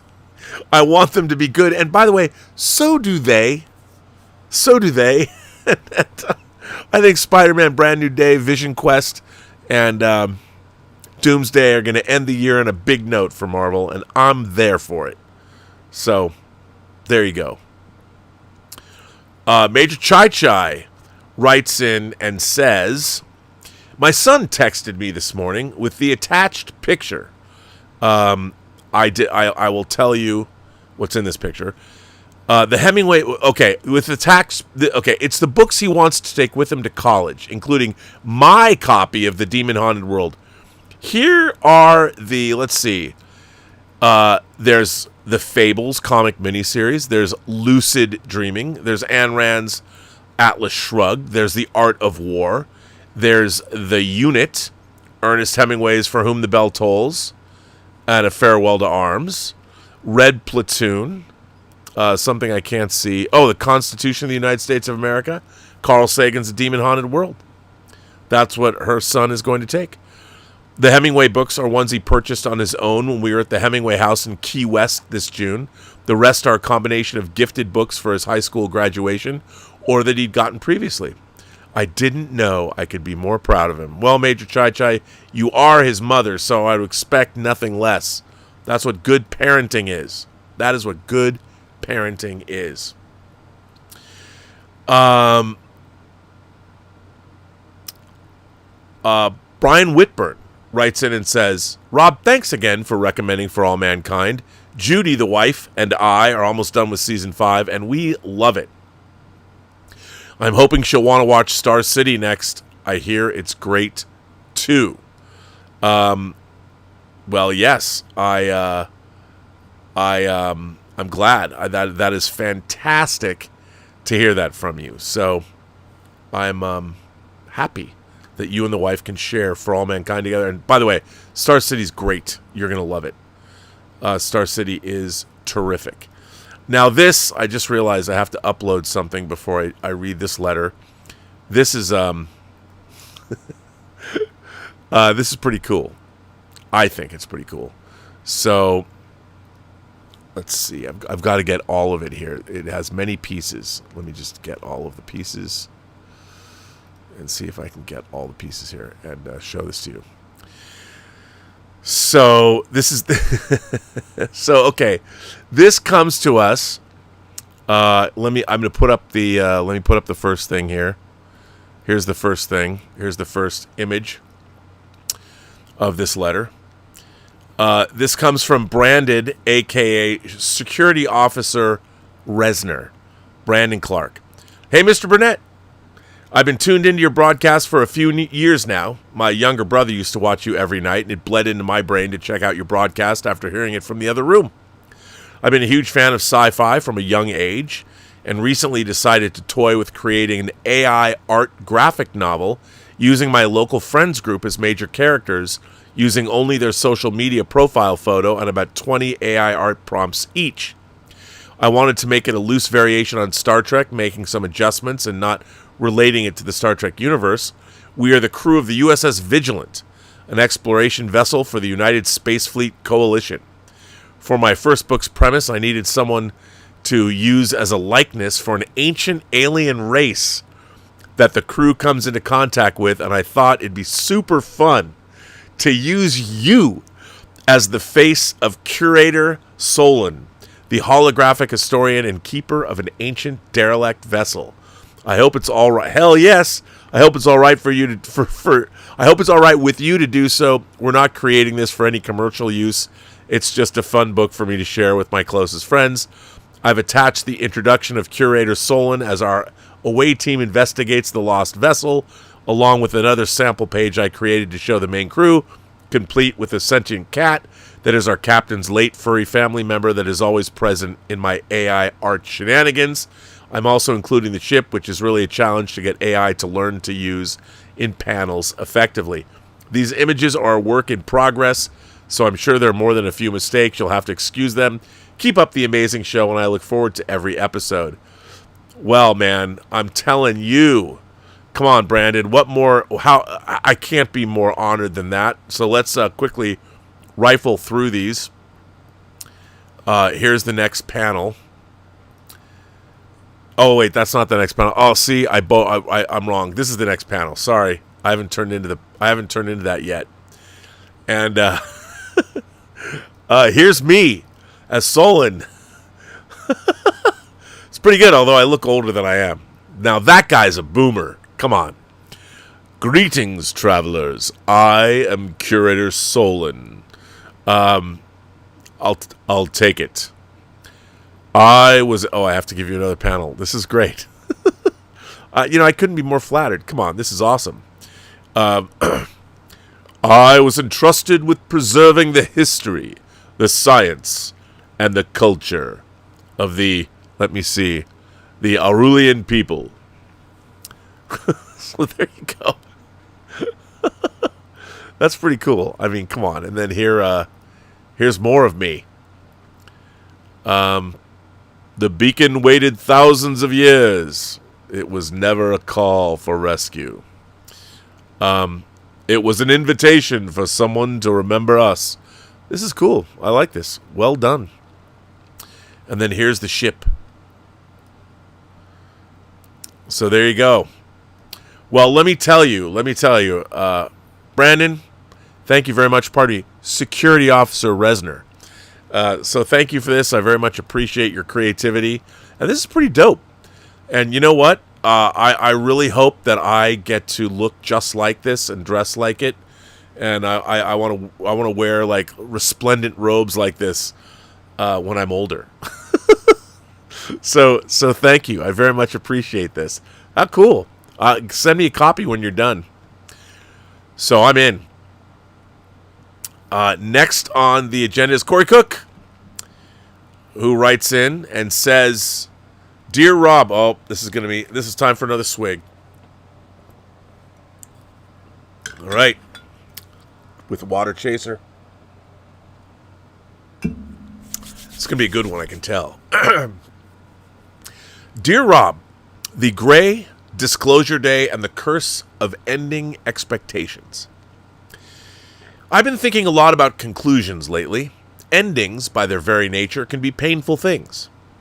There's a certain amount of grief involved whenever circumstances inevitably run their course. That moment of melancholy when you step back into your house after a particularly memorable vacation. The emotional pain when a long-term romantic relationship ends. The hole that's left in your heart when someone close to you dies. Even if that person lived a worthwhile and fulfilling life, the hole remains a gaping wound that may never fully heal, and a bitter testament to the fact that entropy is undefeated. The same holds true with our stories. Whenever we read The Lord of the Rings and Sam returns to Bag End and says, "Well, I'm back," we hurt because we must leave the Shire. When Lou, Mary, Murray, Sue Ann, and Ted watch their last broadcast together and share a tearful but positive goodbye in the Mary Tyler Moore Show, we hurt because we have to say farewell to our friends. When Red hugs Andy on a Mexican beach in the closing moments of The Shawshank Redemption, we hurt because we've gone on the journey with them and we wish desperately we could share in that embrace. In the three examples I just cited, they all share a common element, namely that most critics and fans consider them to be excellent endings. However, there's another kind of pain involved with endings, the pain of experiencing bad endings. When the British naval officer shows up at the conclusion of Lord of the Flies and the story ends with a profound and abrupt whimper, we hurt. When the infamous on-screen title card appears in the final episode of Quantum Leap and reveals the line, "Dr. Sam Beckett never returned home," we feel hurt and cheated by the creative bankruptcy. When the cannon fire interrupts the climactic battle between the dead rabbits and the natives before it even begins in Gangs of New York, we hurt because a master director has been building towards something for 2.5 hours that never pays off. Well, I like Gangs of New York. We feel hurt because as imagination connoisseurs, we care deeply about these characters and these stories. Yet I'd also argue there's a third form of pain when it comes to conclusions. It's the pain of receiving a different ending than the one we expected. The key difference between this kind of pain and the pain of a poorly executed ending is that the fault lies not with the storytelling, but with us. Buddhists refer to this as a wanting mind, or a craving that creates suffering by demanding reality match a mental script, rather than accepting what is true. Instead of meeting a story's ending on its own terms, we insist that it meets us on ours. I call this the curse of ending expectations. Let me give you a prime example. Although the pattern has slightly shifted in the last 2 decades, January primarily serves as a dumping ground for less than stellar film releases. If a studio knows a movie reeks worse than the bog of eternal stench after a meal of week-old Indian takeout, you can rest assured that movie is heading to the January landfill. Stuffed shirt Harvard business studio execs know that just like every woman they've ever been with, they won't get anyone to come. Touché. I've never had that problem. Maybe that's why I was so surprised when I walked into my local Cineplex on January 27th, 2012, and sat down to watch The Gray. I was astonished. This is going into a different direction. For almost 2 hours, I was thoroughly riveted as Liam Neeson's John Otway and his band of brothers fought the cold Alaskan elements in an ultimately fruitless attempt at survival. Joe Carnahan's masterful script and direction, Mark Streitenfeld's haunting score, and Manasunobu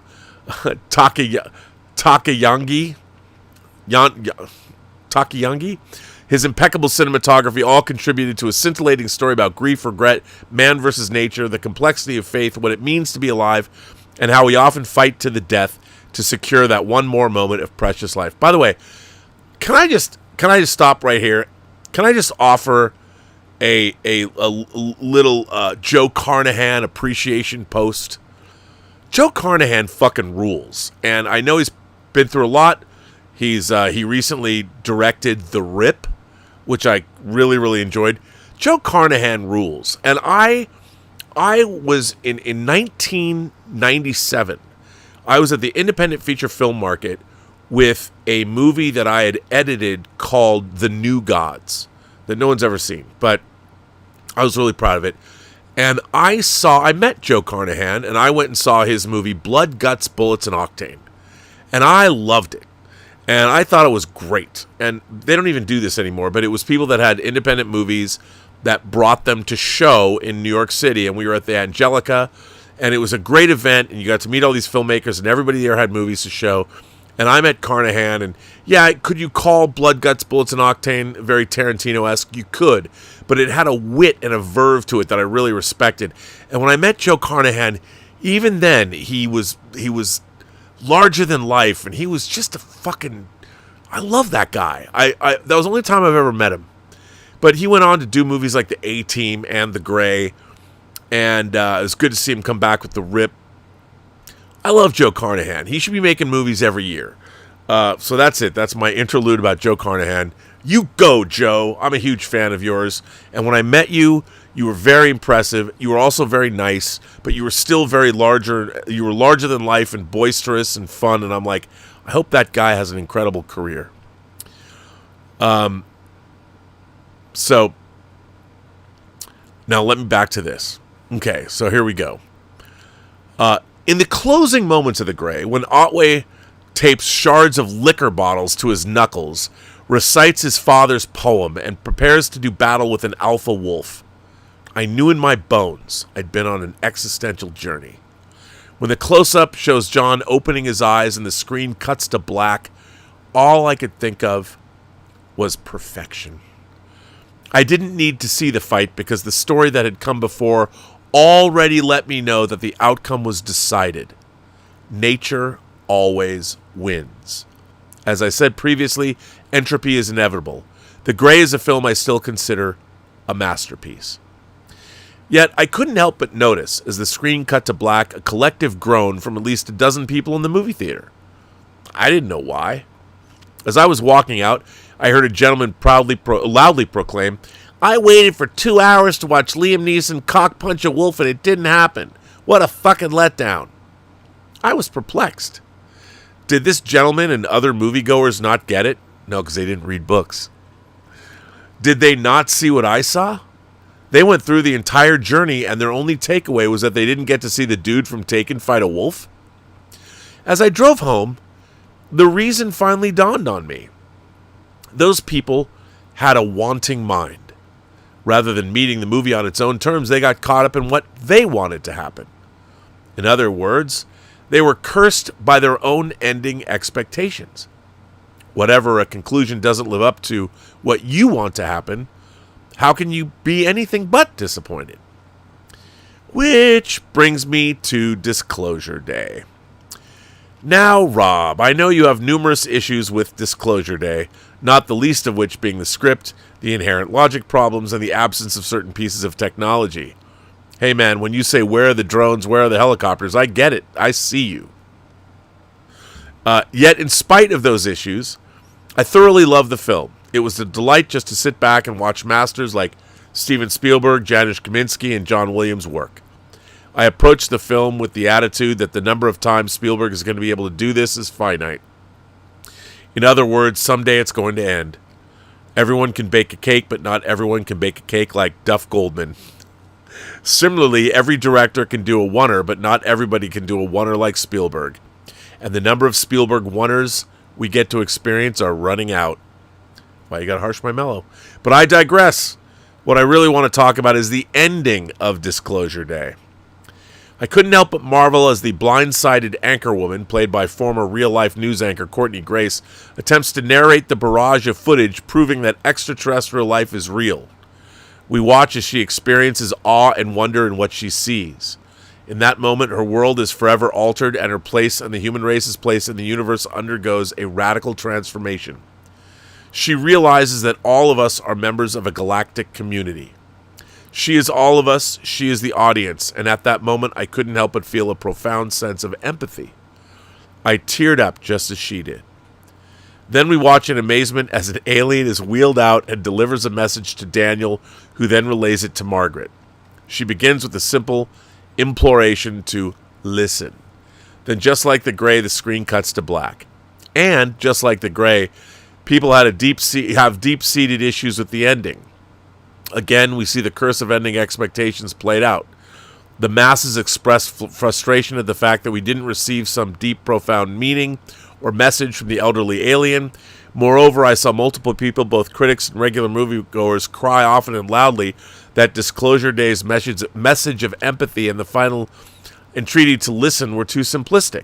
That somehow empathy, incidentally not a made-up word by the left, but coming from the ancient Greek word empathelia, and active listening were philosophies fit for 5-year-olds. Are they? Seems to me that some of the most profound life lessons I ever learned were as a youngin' at my mother's knee. Furthermore, the fact that I need only go to Reuters.com and see a distinct lack of empathy and active listening worldwide suggests that we aren't following the most basic of teachings we learned as children. What good is a profound and complex message if we humans haven't even mastered the capacity to listen and feel deeply with our fellow human beings? In that light, the final message of Disclosure Day isn't childishly simplistic, but elegant in its simplicity. Perhaps my feelings on the ending of Disclosure Day are best summed up by this X-post from film fan Jamie Castro, who writes, "At the end of Disclosure Day, Steven Spielberg denies us the very thing we've been waiting the entire film to hear. Yet the cut to black is not a source of frustration. It is the true event. When Margaret says listen, the distance between fiction and the viewer vanishes. Humanity agrees to listen to something capable of changing everything. We do too. The brilliance of the ending lies in realizing that the message itself is irrelevant. What mattered was bringing us to the point where we were willing to hear it. Moreover, what matters when it comes to the curse of ending expectations is the willingness to meet a movie on its own terms. Maybe in the end, that's the only way to break it. Sincerely, Corey Van Castle Cook. P.S. We would love to have you back on our podcast in December, as we're going to do a show on our favorite movie theater going experiences. I know you would have some bangers. Live long and prosper. Rob." Ooh, what can I say about this letter? Corey, you know I love you. But I think on this one, you gave us an example of the Gray.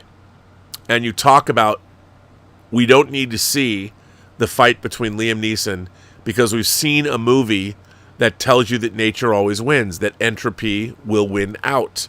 So the message is already there. I would say that the problem with Disclosure Day is Steven Spielberg in 1977 already took us up to the point that Disclosure Day takes us to. The end of Close Encounters is that ending. And those aliens in Close Encounters are nothing if not empathetic. You know, they're the ones stringing humanity along going, it's time for us to meet. But if you figure all this stuff out, then we know you're worthy of meeting. And if you watch the extended version when they find the Cotopaxi in the desert, Mongolian desert, they find Flight 19 in the Sonora Desert. There's been people that inadvertently, they figured, you know what? We'll see if those people can make it to Devil's Tower too. If they see us, we'll give them a psychic implant. And if they make it, hey, they were worthy. So everybody that's supposed to be at the meeting when the mothership and the rest of the flying saucers come down are there. Let's assume Disclosure Day takes place in the same universe. They didn't say this overtly, but in the movie we know that the government knows that extraterrestrials are real. Well, we human beings, now I can't tell you definitively, but based on seeing Close Encounters in 1977, and I choose to believe that, hey, why not? And I think if there are ancient aliens, they've probably been around on Earth for a very long time. I'm willing to believe that. The thing is, that movie takes us to the same place Close Encounters did 49 years ago. Or 49 years ago. It didn't have anything new to say. Now, I understand we're talking about empathy, but we don't see empathy in the course of the film. It's one basically long chase sequence. Nobody is contemplating what do we do after disclosure has been made. See, here's the thing. What I'm interested in is how are we as human beings that are living on Earth right now, when I watched the mayor of New York City go and record something today where he says that the head of state of Israel is a war criminal and doesn't even address the fact that why was there a war in the first place. I mean, I thought it was a disgusting display by Mamdani going up and saying what he said today online. We live in that world. Well, what's that douchebag going to do if he finds out that, hey, there are now aliens on this planet and we are joining a larger community? What is that going to mean? And who benefits from that? And what's going to happen? You know, the question becomes the empathy isn't humanity's. It's do the aliens have empathy for us? Are we worthy of empathy? That's the real question that I have. Because on this planet right now, there are groups of people that want to exterminate other groups of people. And let me tell you, that isn't the Jews. Despite what anybody says. And I can say that because I've been Jewish my whole life. And yet there are people that want to, as a matter of fact, in the last 3 years, it has been engineered to foment hatred toward one group of people and make it okay. Once again, there's only one minority group on the planet that it's always been okay to kill. Always, throughout history. And it has been engineered to say that yet again. So, where's the empathy? Human beings are never going to have empathy. We are a weak species. We don't know how to do it. We've never been empathetic toward our fellow human beings in the entirety of human history. I would dare say that the Jewish people have been a lot more empathetic than most, which is ironic considering what's happened to them throughout history. But anyway, I digress. So the question then becomes, in Disclosure Day, unlike The Grey, which did have a satisfying ending, I didn't need to see Liam Neeson punch a wolf either. But at the end of Disclosure Day, the movie's called Disclosure Day. We already got Disclosure from Spielberg in 1977. And I would say, what then? How is this knowledge going to affect mankind? Not only that, but the movie had a lot of other problems. Why do they have to get to a TV station? Why aren't they just uploading this stuff en masse on the internet? It was so weird to me that you've got all these things. Why are you copying them over when you just load them up to your YouTube channel? Put it out into the world. Put a live feed out. It was just, the whole thing was bizarre to me. But the question that the movie promises Disclosure Day. Well, what happens? What happens on Disclosure Day to us? That is the real question. We have to listen? No, that was no ending. It doesn't tell us anything. What I want to know is, what is mankind going to do when we realize that we're not the center of the universe? Our entire history is all about moments where mankind had to come to grips with the fact that the universe was not the way we thought it was. What happens when we find out, when Galileo or Copernicus or whatever tells us that, hey, you know what? The Earth is not the center of the universe. We're actually going around the sun. Well, what happens when we actually have irrefutable proof that there's a technologically advanced civilization that is above us? How do we deal with it? And what are we going to do? That's what I was hoping the movie would get into. I already know the aliens are here. Spielberg told me that 49 years ago. And that was my big criticism of Disclosure Day. It had nothing new to say. Now, I get it. All the whole thing about empathy and all that, but I didn't get that at the end. All I thought was that the world will tear itself apart with everybody arguing, over these aliens. What is that going to mean to the religions of the world? What's the Vatican going to say? What are they going to say in Mecca? What are they going to say in the Asian countries? What are they going to say once we have to realize that, okay, these aliens are here, then what? That's what I wanted to know. I wanted to, and what did Spielberg think's going to happen? I mean, I think that was what was so disappointing about it, was the movie didn't have anything that we hadn't seen before. But I love your letter, and I think it's great. I love the letters when you send them in, so send more in, because I'm very interested in them. This one comes from Daniel. Daniel writes in, he writes in and says, Rob, I wanted to write to thank you for your Robservations episode 1114, the last episode. While I appreciated the Doomsday talk, I have mixed feelings about whether I want to see it. I'm specifically referring to the after talk where you answered people's questions. I also watched the Versus segment on Odyssey and was a bit taken aback by the whole thing.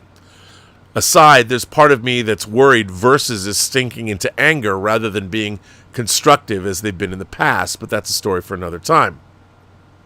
While I'm not going to visit the entire thing or subject, thank you for not throwing Badger under the bus. In fact, you responded with empathy. He came at you pretty hard, and yet you remain nothing but professional, both during the Versus episode and in responding to the question in episode 1114. You didn't have to be. You chose to be. You changed my mind regarding Nolan, too.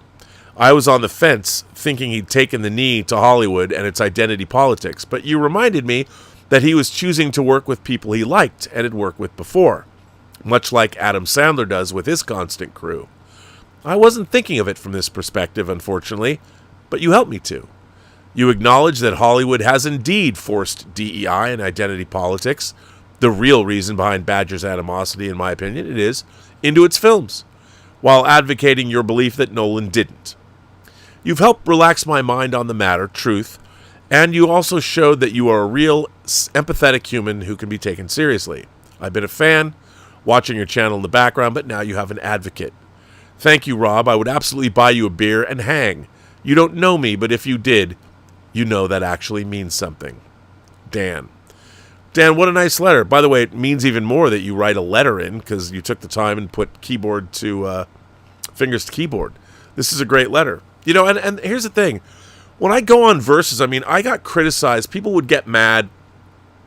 I would go on other people's channels. Like, I remember, you know, Jeremy from Geeks and Gamers reached out years ago, and I went on his channel. And a lot of people got mad about that. And the thing was, before I was doing YouTube like this, I was watching all of these channels. I watched Geeks and Gamers. And I watched Jeremy's stuff. Now, are we diametrically opposed politically? Probably. But when I went on his show, we had a great conversation. Because at the end of the day, we're fans. We have our common ground as being fans. Now, politically, we can be very different. You know, people are always coming after me. What I really don't like is that if I talk to somebody that somebody doesn't like, another person doesn't like, a viewer doesn't like, I went and talked to that person, every crime that they believe that person is guilty of, they suddenly make me an accomplice to whatever it is that person is guilty of or what they've done. Everything they've ever done wrong, it means I condone their behavior because I had a conversation with them. Well, I resent that.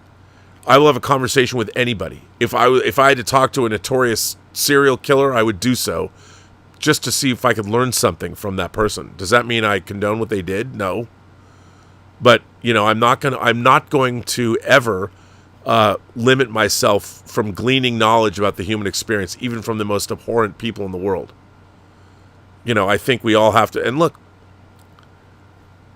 there are people that have done horrible things that I would just as soon shoot in the face than talk to them. But if I have to be in a position to talk to them, I want to do that. And if somebody reaches out and gives me an invitation, I will go and accept their invitation and talk to them and have a conversation. That's the whole premise of my show, this whole channel, is to listen to people. And for the most part, I've found that I like people. The world over, I like people. Most people that I've met, there's a few people that I think are complete, total douchebags that I've met. But for the most part, when you get people one-on-one, I've found that I have a tendency to like most people, and I'm fascinated by most people, and I look forward to the opportunity to interacting with people. And I really can't stand the fact that we've allowed ourselves to become so polarized by our political beliefs. I really got into it, like, obviously, I got in my little defense of Israel. And if you look at Israel, the third largest tech hub in the world, it is a democracy. I've been to Israel, and I've tried to explain to people, do you think they wanted what happened to them on October 7th to happen? One of the most barbaric, inhumane attacks in modern human history. I mean, it rivaled what happened with the Tutsi and the Hutus and the Tutsi. horrible, inhumane, disgusting, barbaric behavior where there's no consideration. Talk about a lack of empathy. I mean, the dehumanization of people is the most dangerous thing in the world. But when you have an enemy that has dehumanized you and sees you as less than human, which is what they do, and that isn't true of the Jews. I can tell you that because I've been one my whole life, and all I've ever seen is a very different side. Judaism is a religion of scholarship, of learning, of study. And talk about a religion that has empathy, and talk about a country. I don't think there's a country in the world, actually, that has shown more empathy, not just to its neighbors, but to the rest of the world than Israel. And a lot of people might look at me right now and think, what the fuck are you talking about? Well, read into the history of it. And yet, since its inception, it has been under attack by its neighbors. But anyway, I don't want to get into that. But it's, again, because people don't read, everybody is susceptible. And my whole thing is, like when I'm talking to Badger and I are friends. And when I talk to Angry Badger, he can be angry. That's his name after all. But I'm not mad at him. You know, and I do find the discourse, I'll tell you this too, it is incredibly frustrating for me we are talking about one of the great luxury items of all time. We're talking about science fiction fantasy being brought to us, served up on a platter that costs millions of dollars. In the case of Marvel, hundreds of millions of dollars. They're using hundreds of millions of dollars to make superhero movies. And we get mad about it. Now, I get mad because I get mad when things should be better. But at the end of the day, deep down in my heart, come on. Really? And Christopher Nolan, again, he's earned our, you don't have to love everything he's made, but he's made a lot of great stuff that I really enjoy watching and revisiting all the time. So why are you mad at him? Like, when did everybody have this sudden, I have to tell you, in my entire life, do you know that something I've never done ever in my life, at as many conventions as I've ever gone to, as many fans as I've met, as many long night drunken conversations in bars or wherever, you know what I've never done ever once? Ever. I have never, ever, ever, ever sat down and had a long, lengthy conversation about Homer's The Odyssey or the various translations or anything. As a matter of fact, the most I've thought about Homer was when I read Dan Simmons' duology, Ilium and Olympos.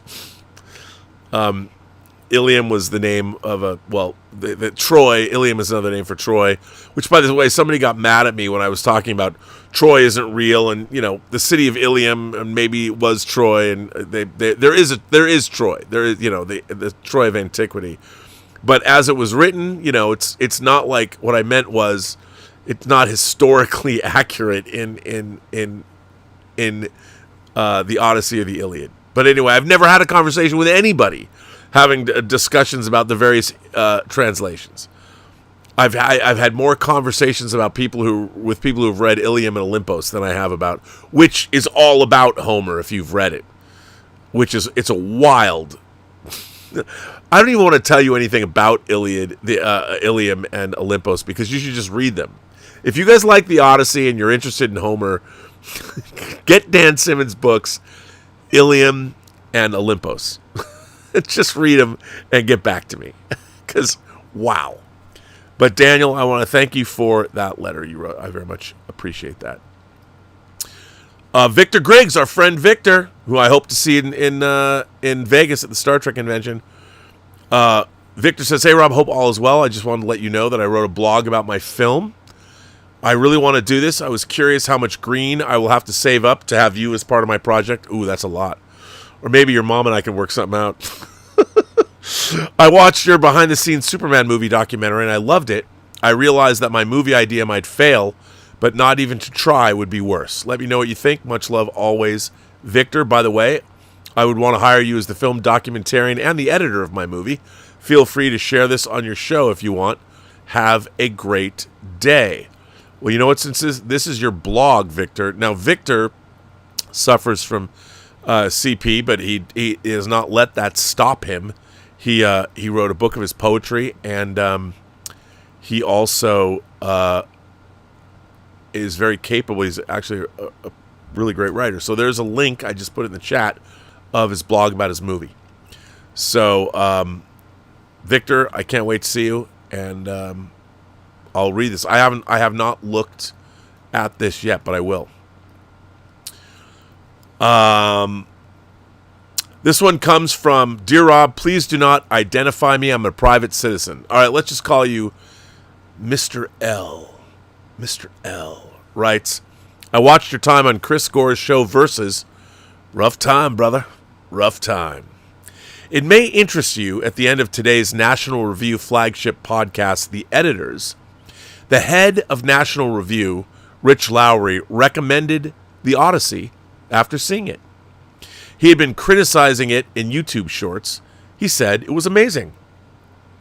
Your conservative friend from Kansas, your conservative friend from Kansas, Mr. L, who just likes non-political movies. I miss Deep Space Nine and Star Trek. Well, Mr. L, I appreciate you writing in and recognizing that was rough. It was rough. I had to hold my own, though. I can't. I have to be truthful. So this one comes from Brett Dean, who says, Hi, Rob, longtime listener and subscriber to your channel under my business handle, Shout Section Big Band.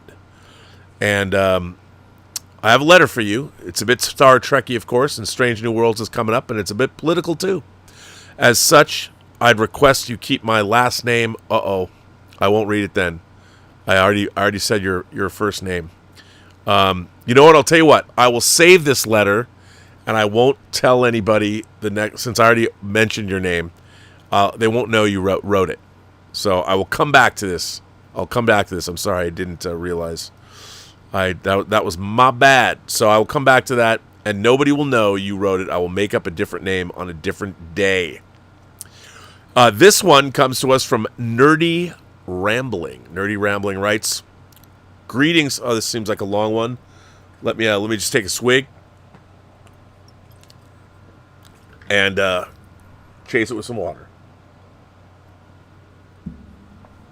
Nerdy Rambling says, Rob, greetings once again.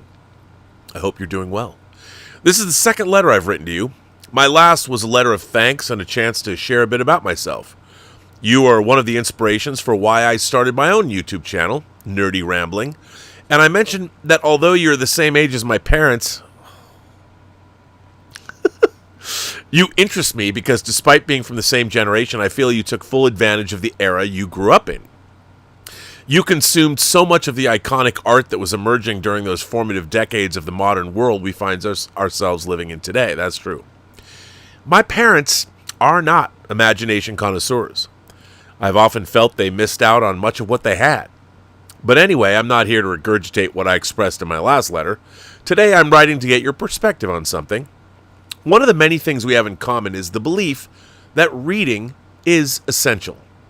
Even though I belong to Gen Z, when I was 16, I made a conscious decision not to be like everyone else and to read because I recognized how important it was. At first, my reasoning was admittedly superficial. The coolest characters in movies are usually well-read, and I wanted to be like them. Amen. I'm 27 now, and I can genuinely say I've seen the difference it has made, not only in my life, but in my ability to think. For various reasons, growing up, I was made to feel and believe that I was dumb. As a sensitive kid, that really got to me. It became part of my identity, and I grew to hate school. Then, when I was 16, a tragedy struck my life. It caused a profound shift in my perspective, and almost as a coping mechanism, I became obsessed with becoming better, smarter, wiser, more knowledgeable. I feel like I've moved beyond that stage now.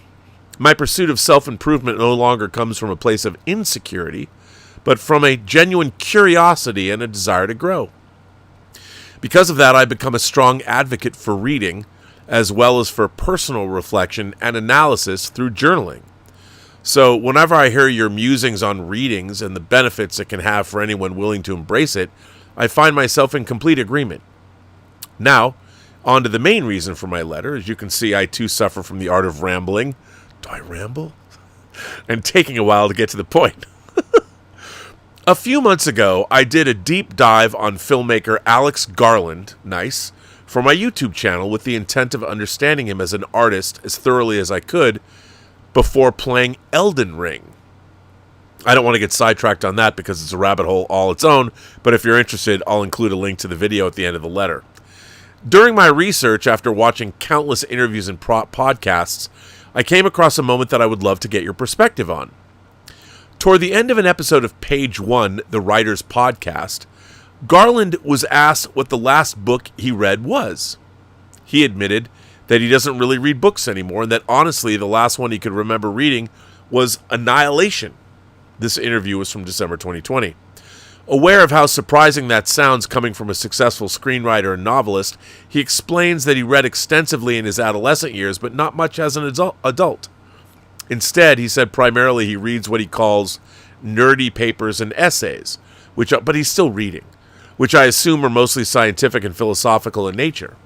From the countless hours of research I did on him, I can also say with confidence that he plays video games regularly. He seems to not only be a lifelong gamer, but someone who is still actively playing new releases. You can imagine my surprise hearing this.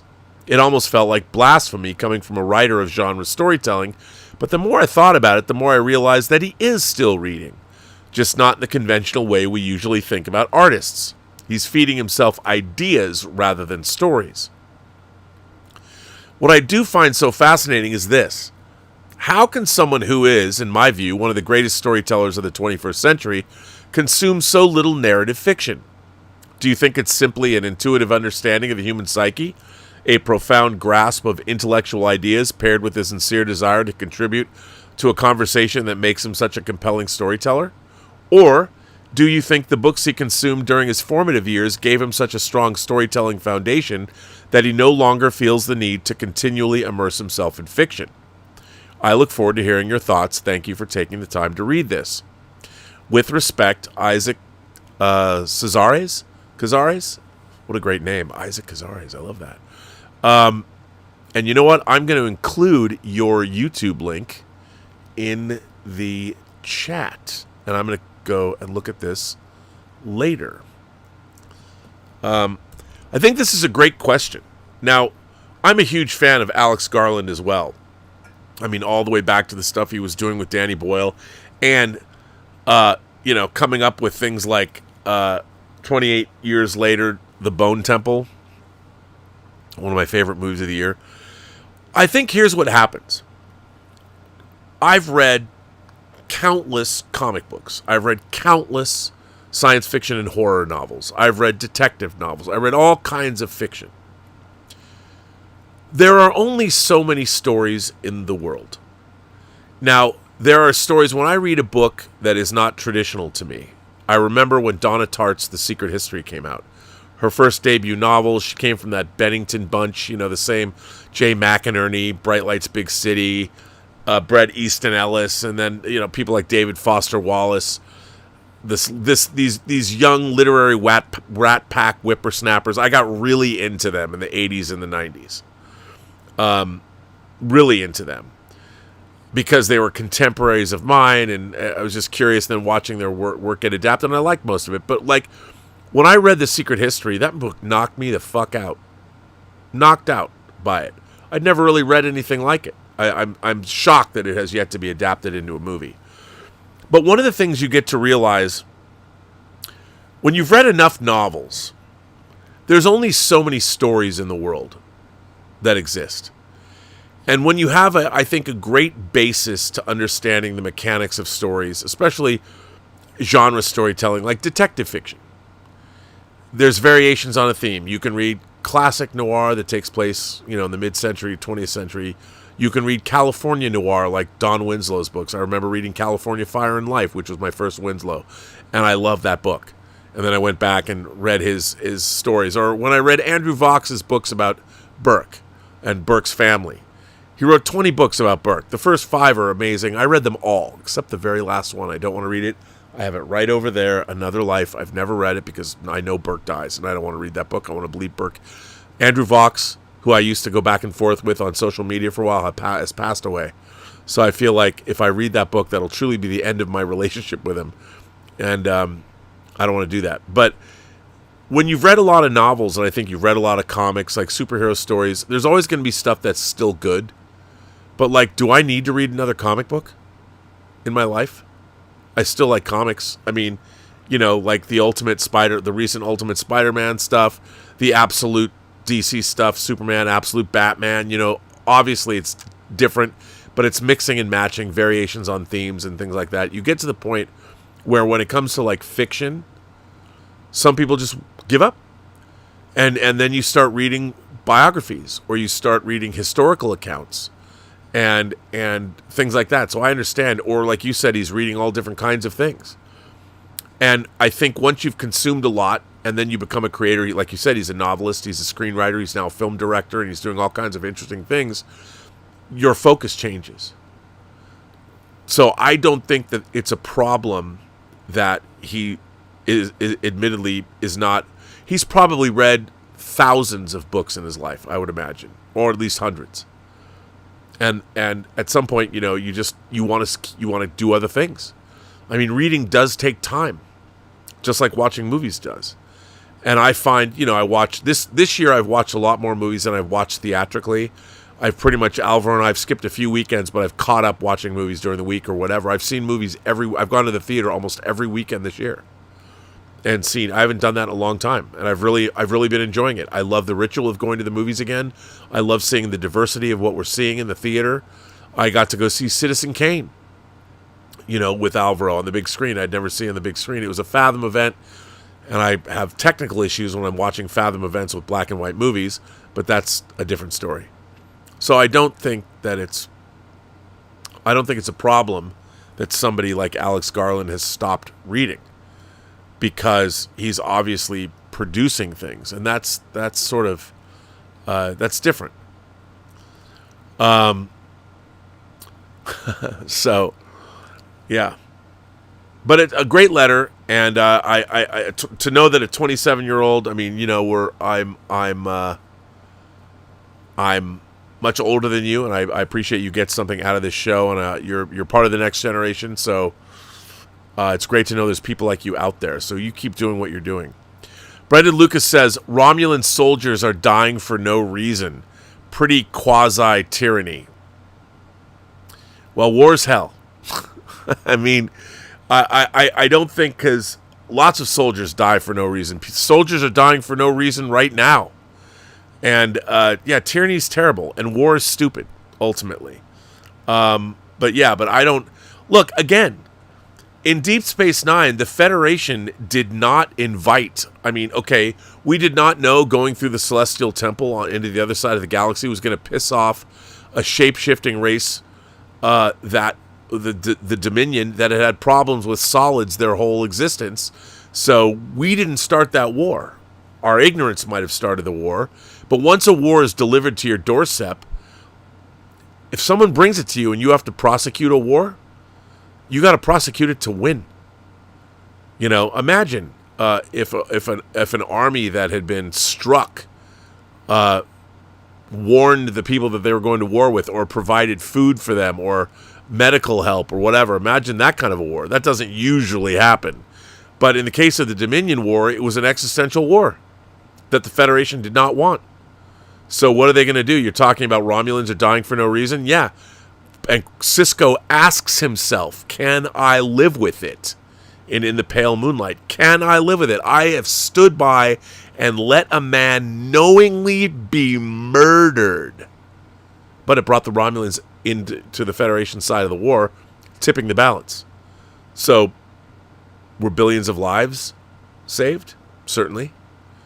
But Sisko's never going to not be haunted by that decision. That's why Deep Space Nine's a great show. Diplot 100 has become a member of the channel. Let's see. Brendan Lucas says, could the polity in Area C of the West Bank be plausibly argued as apartheid? Israeli settlers have different political rights than Arab natives. Well, let me ask you this. Is the West Bank Israel? Apartheid is a state. It by definition, it is a government that is delineating between the rights of people. And unless you're talking about people that live inside of Israel, I don't think you could say it's apartheid because it's not policy. So that's my feelings on it. Apartheid is a very specific thing. And, you can say, in my mind, if someone's been offered a state multiple times over multiple decades and has not taken that opportunity, they've had it over and over and over and over and over and over and over again. And now you're in a situation that you're in now. Who's to blame for that? I don't know. I mean, I really don't know. Israeli settlers have different political rights than Arab natives. Well, Jordan is a Palestinian state. The majority of the people that live there are Palestinian. Of course, it was a monarchy first, but it's, I mean, different political rights than Arab natives, but that's not policy necessarily. It's very complex. Very complex. So I don't think you can argue that it's apartheid. But then again, you can get into the nitty-gritty of it too. I mean, I'm not a political theorist. I've been to Israel. I've seen Israel. It's a great country. To go to Israel you know what? The thing about this, what I saw about people coming to America and having so much fun here during the World Cup, that's what it's like if you go to Israel. You would have that response going to Israel and meeting the people there. And because that's exactly my experience when I went there.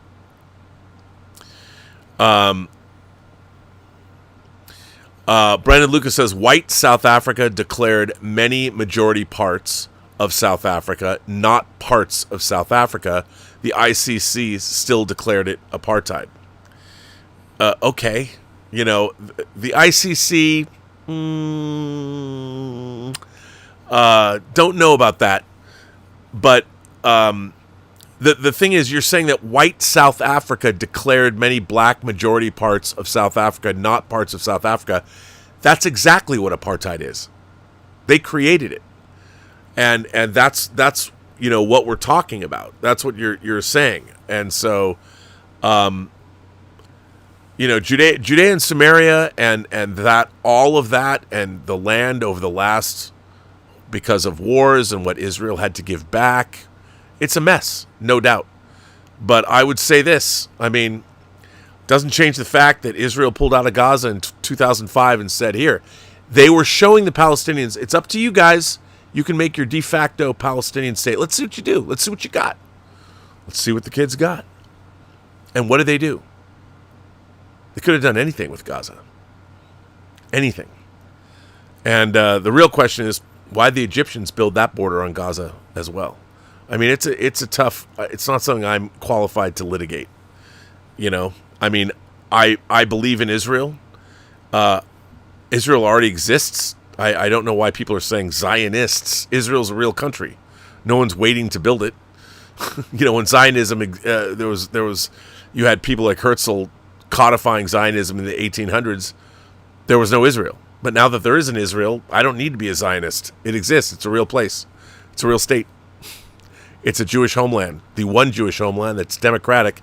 The only democratic land in the entire Middle East. And anybody can go live there. And it's a great place.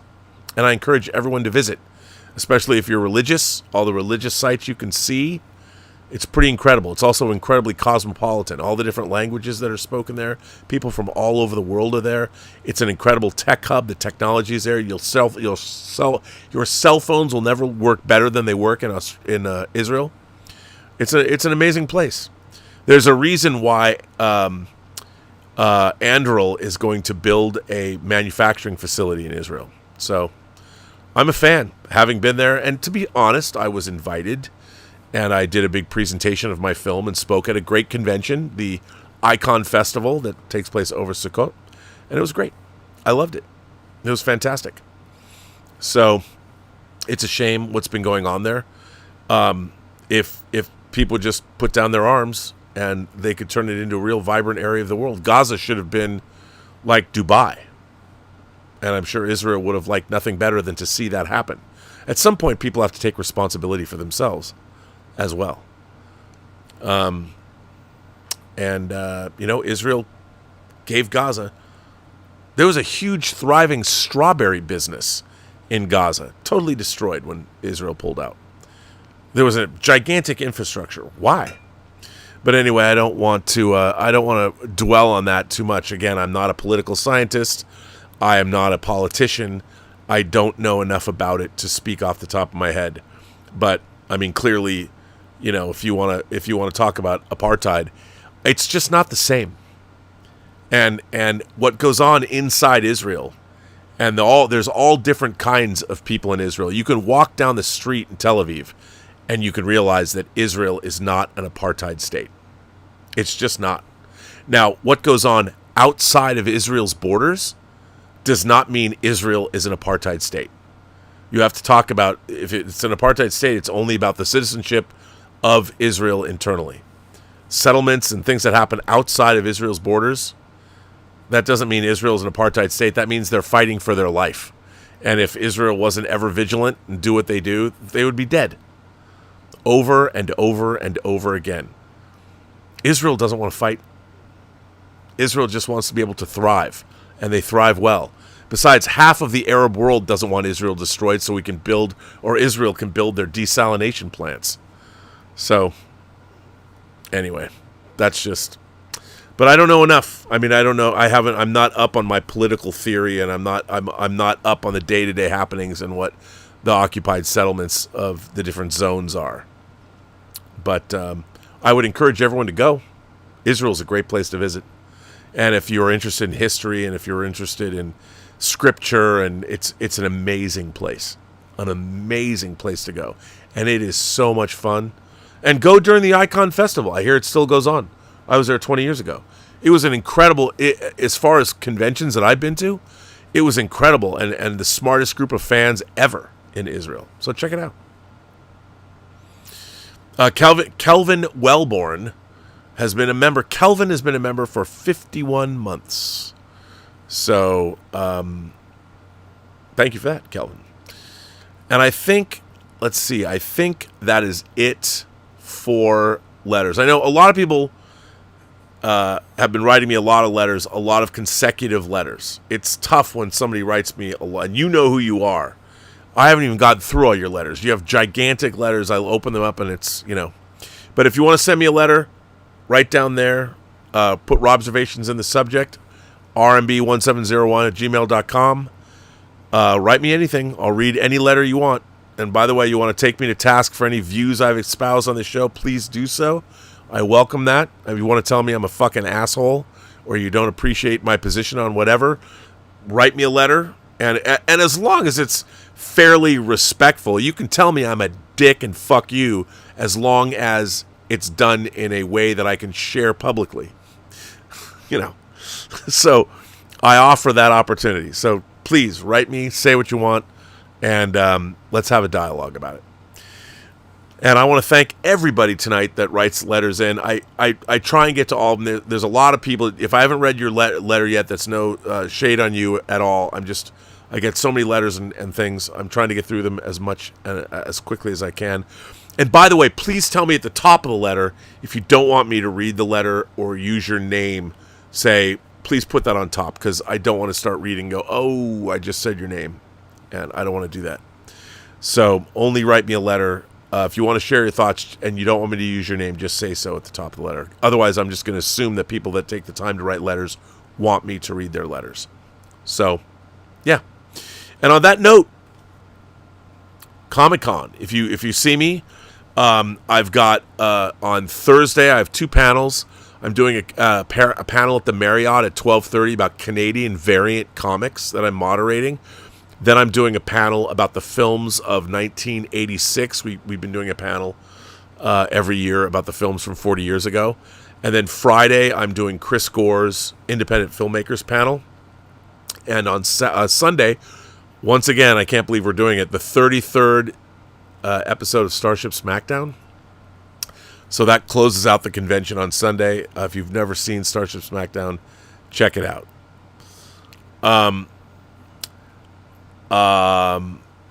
Brendan Lucas goes on to say, was Star Trek creator Gene Roddenberry an abrasive dude? Oh, he was all... Gene Roddenberry was not a saint. At all. He was definitely a product of his time. But I think like all people who came out of World War II and of that generation, they were people that were full of dichotomies. And a lot of them dreamed, as Roddenberry did, of a better future. As Jonathan Frakes will tell you, Gene Roddenberry dreamed of a future where all the children knew how to read. But yeah, was he a philanderer? Did he drink too much? Yeah. Was he abusive to people that he worked with and that he loved? Yeah. But on the other hand, he did create things like Star Trek. He was in the military. He served his country. He was also later a police officer. He wrote speeches for the chief of police of Los Angeles. Then he went on and became a creator, whether it was the Lieutenant or Have Gun Will Travel or Star Trek. Yeah. I mean, but he was by no means a saint. And you know what? If you want insight into Gene Roddenberry, read the novelization of Star Trek the Motion Picture. A lot of people say, man, he didn't. He really wrote that. And if you want to see unfiltered Gene Roddenberry, check out the novelization for Star Trek the Motion Picture. It might surprise you. It might surprise you. And it's quite entertaining. Whether you like Star Trek the Motion Picture or not, I guarantee you the novel is worth your time. The novelization's worth your time. Brendan Lucas comes back and says, cool show. Well, I appreciate that, Brendan. I will look into the things you've asked. I think you asked compelling questions that need to be. And do I think anything that's happening in and around Israel is ideal? No. But I do think that Israel is an extraordinary country, and if it was allowed to flourish, and look, let's face it, one of the real problems is everybody wants to kill the Jews. And Israel's never going to let that happen.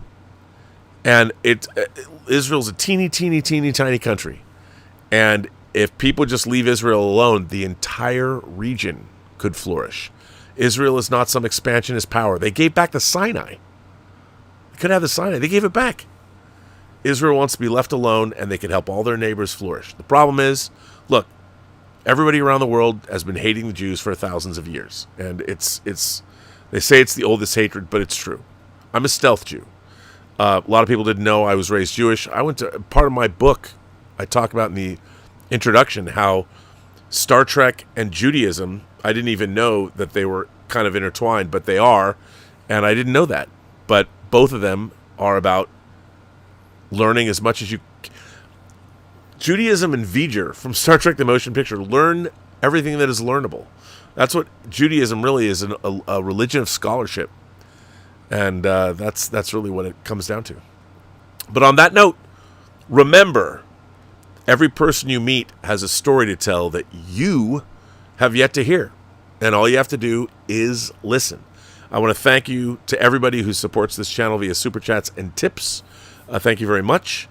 And, the Star Trek book that I'm writing, The Future is People, coming out on the 8th of September for Star Trek's actual 60th anniversary. And hopefully I'll see some of you at the San Diego Comic-Con starting on Thursday. I'm going to get down there early. After my panels, I've got nothing to do. I'll be wandering around just talking to people. And on that note, I want to thank everybody for being here. I very much appreciate you guys. And I will be on the John Campea Show tomorrow and probably back here tomorrow night. So there you go. And you know what? Despite my better judgment and everyone's better judgment, I can't fucking wait to see Doomsday. I can't. And Dune 3. Doomsday. I mean, how great. We're going to be eating good in December. That's all I can say. Have a good night.